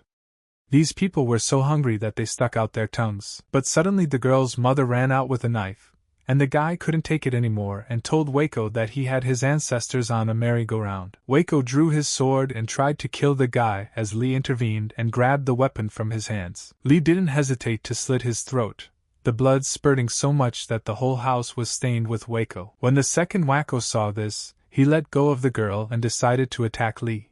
But he immediately ran into a sword. Li didn't talk to him or listen to him, and chopped off his head with a single sword stroke. Dan took Sun and pinned him to the floor, saying that he said he wouldn't tolerate any tricks. Or did his admiration for the Han family's culture imbue him with a sense of humor? Translator song? So much so that he swore in Chinese even in the face of death? Sun said that they call themselves soldiers of the Imperial Army, but they are no more than dogs of the Imperial Army. The king's treaty generally gets for paying exorbitant tribute every year. Sleep will tell him. In return for his tribute he gets the defeat of his 3,000 men. Usually, when they start harassing and humiliating their wives and daughters, they pretend to have eyes in the back of their heads. The people of the Ming Empire are being bullied, and they're just going to let them get away with it. For them, the people of the Ming Empire are the people and the people of Korea. No, Li hit him and said that it was not for him, a poor soldier, to decide whose lives were more precious, the people of the Ming Empire or the people of the Joseon dynasty. But he still wants to ask Sun a question. The people of his kingdom Zhongxian deserve to live, but the soldiers of their Min warriors, so he realizes that they don't. Li said that they put their lives on the line to destroy their enemies, to protect their land and the people of Korea. But when they needed help, that stupid peasant didn't even open the door for them because he was afraid of death. And after that he was supposed to think about his well-being? Li said that he still wanted to ask a question. This bastard dared to raise a kitchen knife on their Ming Empire soldiers. But how come when Wacko appeared, who broke into his house and decided to rape his daughter, he only knew to bow to them and beg for mercy? Li punched him and said he was asking him why the fuck he didn't dare raise his knife on Wacko. The dream said that if they want others to not look down on them, to value their lives as much as their own, then make them see what the value of their damn lives are. Li's men said they dumped both bodies in the ice hole, and there were no tails. Li said that's great, but they can't stay here long. Li told the youngest of them that this thing would help him with self-defense. This Japanese had a good sword, but could he get used to it? Dan said he was more used to using the swords of their Ming Empire. The elder said he would use it when he followed General Qi. He had had a chance to practice with Japanese swords in his camp. People are fighting in this chaos, mostly relying on the weapons they hold in their hands. In other words, most of the 92 people who were killed this evening died by his sword or his hands. Li said to old man Diao, after all, he was seriously injured in the last battle. Will he be alright? Li threw the sword to him, and Diao said that everything would be fine. He told Li that this Ronin definitely couldn't have low status. The average infantryman would rather use the pike than wield a shorter sword during combat. Such well-made katanas are usually used by people of higher status among the Wacko, and are commonly referred to as Hatamoto. The boy said to Diao, who would have thought that he knew Wacko so well. Diao said, what does a boy realize? When he started killing Wacko, he was still a boy running around with his fly unzipped. Diao said compared to the swordsmanship skills of Bannerly, his skills, of course, are not even worth mentioning. Among the 3,000 soldiers that went to the last battle, there were people from Liaodong, and even legendary warriors from General Qi's army. Even if they didn't have complete intelligence, even if the general underestimated his opponents, an army like this couldn't be completely wiped out. But the Adaim army, which survived the Sengoku period, should not be discounted. Their wars also have their own peculiarities. Li told Sun that they wanted to avoid unnecessary encounters with Wacko, and head for the Ilujiang River. How best to do so? If there is one way, they should go from here and circle the Shishan Hills. They can find a small defensive weapon, once the Imperial Court was located there, and the garrison had about 20-something people. Sun said that he didn't know how many Wacko were located there now, but there couldn't be too many. If they broke through that barrier, now that half of the job was done. Lee said he thought it was too far. Dan said, wouldn't it shorten the distance if they went along this river? Sun said there's plenty of Waco by the river, don't bring it with you if you're going to die there. Dan said he doesn't think they're taking any risks by going through the Shishan Hills. But can they go directly? Sun says they can try it, but he warns that it's very dangerous. The chance of being discovered there is also quite high. Lee said that means the situation could take a turn for the worse. The long and laborious journey around the hills is just one of the sections they will have to overcome. The area Song was talking about is quite open, but the chance of being spotted by Wacko is quite low. However, if it happens and Wacko has cavalry on hand, they will not be able to escape. Lee said that there is one thing, but crossing the hills will not only be fast. Even if they are discovered, the hilly road is difficult to pass, so the cavalry pursuers should not be expected, which means that they should have more strength. Lee asked his mother what they were talking about. Sun said that the girl had said that there were ghosts in the hills. But should we believe a child's story? Dan said that this old dad had lived over 30 years, but had never encountered anything like this. If they meet a male ghost, it's no big deal, but if it's a girl, it's more fun. Uncle said that this ghost story may indeed be nonsense, but do not forget that when the destruction of the country is just a little bit away, evil begins to emerge from every crevice. And now there are corpses scattered everywhere, and there is no telling what kind of creatures may appear because of it. Lee said if there's bad stuff out there, that's even better. So they headed along the river. The man said the two men left the squad and said they would catch up with them later. But then they found the bodies of the two men. He wondered how he could explain everything to Mr. Kuroda. The guards said that the Korean militia had probably passed along the frozen river, and they had done it. The guy said that the marks were wiped too clean. It couldn't have been done by the rabble that gathers in the Korean militia. In that case, do they want to investigate the case? The guy found the iron and said it was a very sharp blade. He told the Scarlet Four to follow him. They should definitely catch up. The guy asked Lee what was wrong and why they had stopped. Lee asked Tang Xiong how long they had been walking. The guy said they had been walking all day, and they had reached the middle of the mountain. Lee said that during this time, they had not come across any village or any inn. While they were walking, he had even forbidden making fires to keep warm. Now they suddenly came across a lonely house in the mountains. He told the boy to go ahead and check everything. After knocking on the door, a beautiful girl opened the door. Song told Jiao that his mother had once told him that on the day of the big snows, the intelligent cat had turned into a girl. If this girl succeeds in seducing him, he will inevitably turn to stone. So if there are evil intentions lurking deep in his heart, it is better to stop them at the root. The guy said the girl lives alone, so she let them stay the night. He doesn't think there's anything wrong. Lee said even a blind man could see that. So they all went inside and sat down to eat. Lee said to the girl, she's not going to eat everything from this big cauldron by herself, is she? The girl smiled at his question. Lee grabbed her and said that she seemed to have lived in the mountains for a long time. She must not have heard the latest news at all. Lee said that they had come here from the distant Ming Empire, and she could help them solve a problem. But the girl did not hold back and slapped Lee. The fighters were surprised to see such an action. Lee said that everyone will start to get on duty. At dawn they will hurry up and get away from this place. If everything goes well, they will leave this mountain before sunset. The guy told the kid to take some soup to warm up, and gave him bread to eat. Lee said they don't know what she might have put in the soup, so they should be doubly careful. He told everyone to distribute the bread. Lee realized that they trusted him completely. It didn't seem to be as dangerous as the constant life-and-death battles he had experienced in that underground arena. Here, if they want to break through the siege and save their lives, it won't be enough. Uncle told Lee that as long as they had a fire, he would like to go outside for a while to collect some ice, then they would melt it so they would have water to drink on the way. The guy told him he'd better sit here and rest. He'd go get the ice himself. Grandpa said the kid thinks he's so old that he can't even do this kind of work. The guy told him that his words hurt him, as always. Grandpa told him to look at him and the big guy. If he had so much confidence in his strength, they could fight him, but he could still easily put him down, believe it or not. The guy refused and said he was just being silly, even though he wanted to help him from the bottom of his heart. Lee told him to try to be back before dark. Grandpa bowed and said he'd be back before dark. The young one gave him a weapon and said that if he ran into any animals on the road, they could fill their stomachs. The old man said that the kid had a beautiful way with words. But suddenly some man kicked in the door. This guy saw the guys and drew his sword and said something in Japanese. Dan told Lee to look at their blades. This guy saw them and said they were bastards from the Ming Empire. While the old man was walking in the forest and breathing fresh air, he found a deer and decided to kill it for food. But on his way back to the house he felt someone following him. So he turned around and saw the enemy and threw everything on the ground and drew his sword.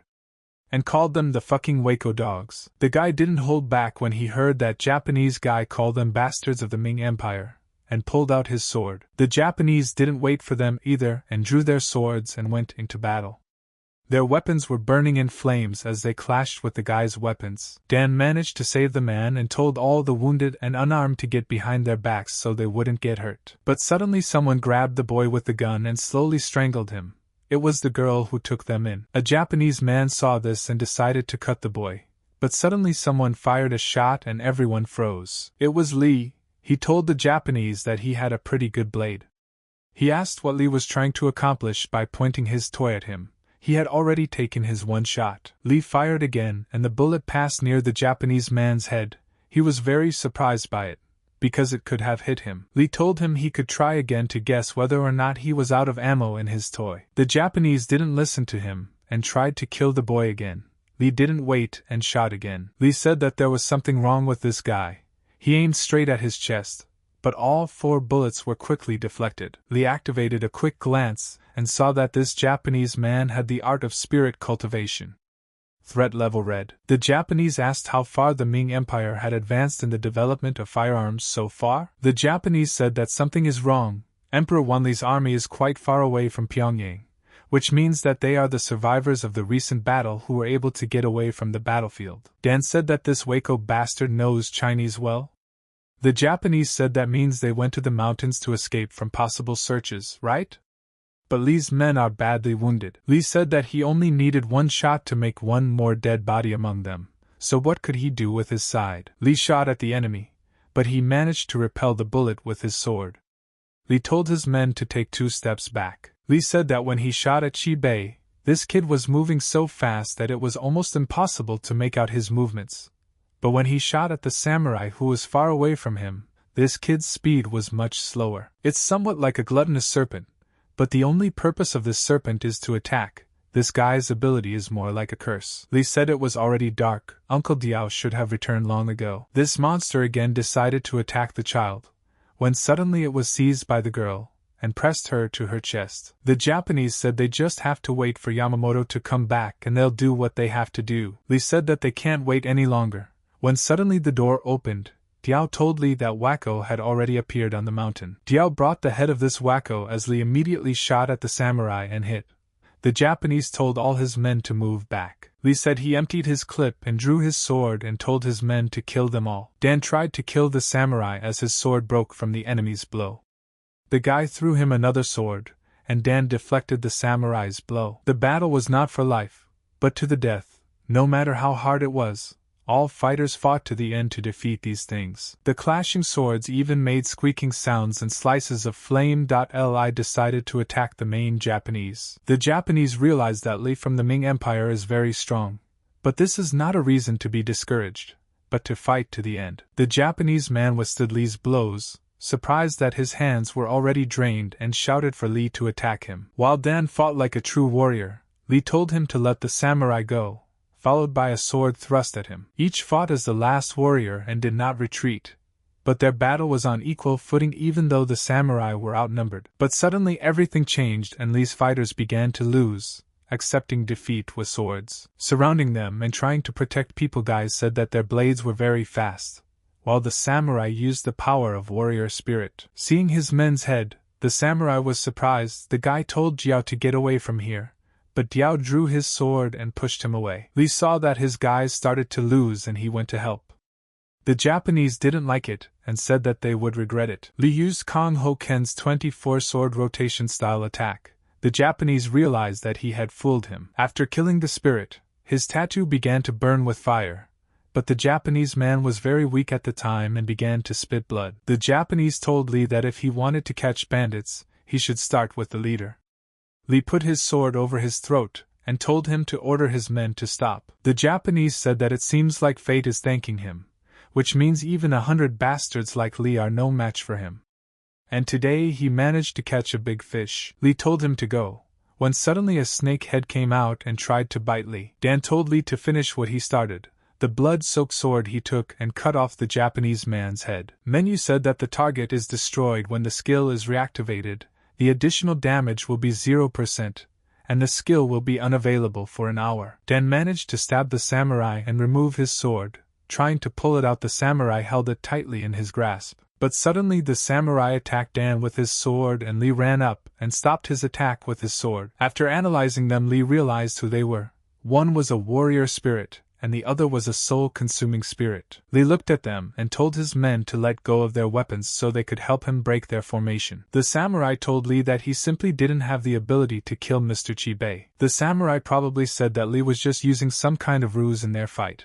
Lee asked if they were really that dumb, or if they were pretending. The samurai didn't talk long enough to attack him, but Lee told Dan to throw his sword at the samurai. The guys started throwing things at them to disrupt their thoughts as Lee pulled out a gun and killed them with 2 shots. Lee saw Diao wounded and gave him a gift of a taper, which should definitely cure him of death. Lee said that when he was younger, he had met a Taoist monk and was lucky enough to receive from him sword skills, 1 pill, and a conspiracy that he had used before, all in exchange for 3 cakes. Sleep came and told Lee he had bad news. The woman who was here before had disappeared. Lee told the boys not to worry about it.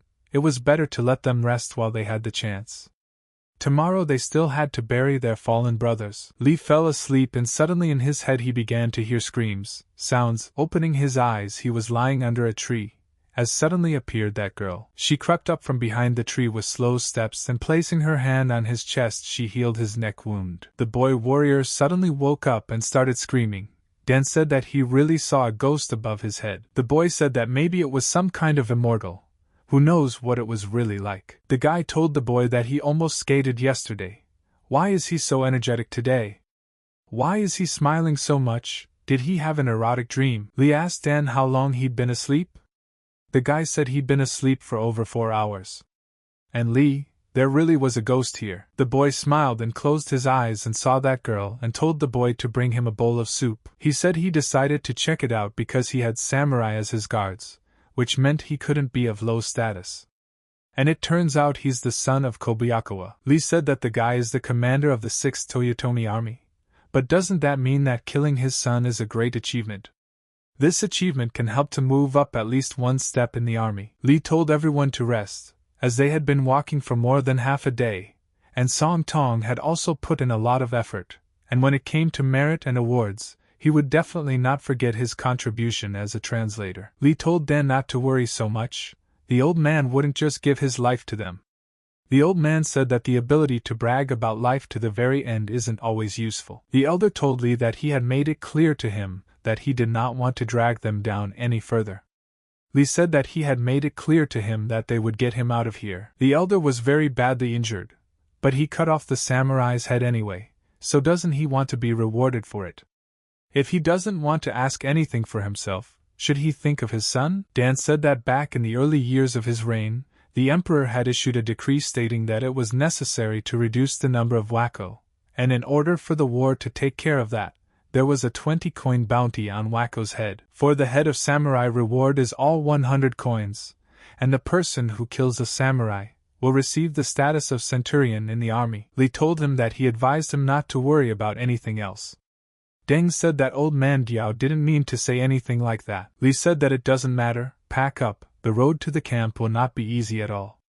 Anyone who is willing to follow him should put their lives in his hands. Lee, the standard bearer who is currently the leader of their group, will definitely bring them to the military camp, and let them remember, he doesn't need rewards or honors. Lee said that their commander, who had lost such a crushing defeat, was probably already in the Ming military camp and receiving his well-deserved lashes.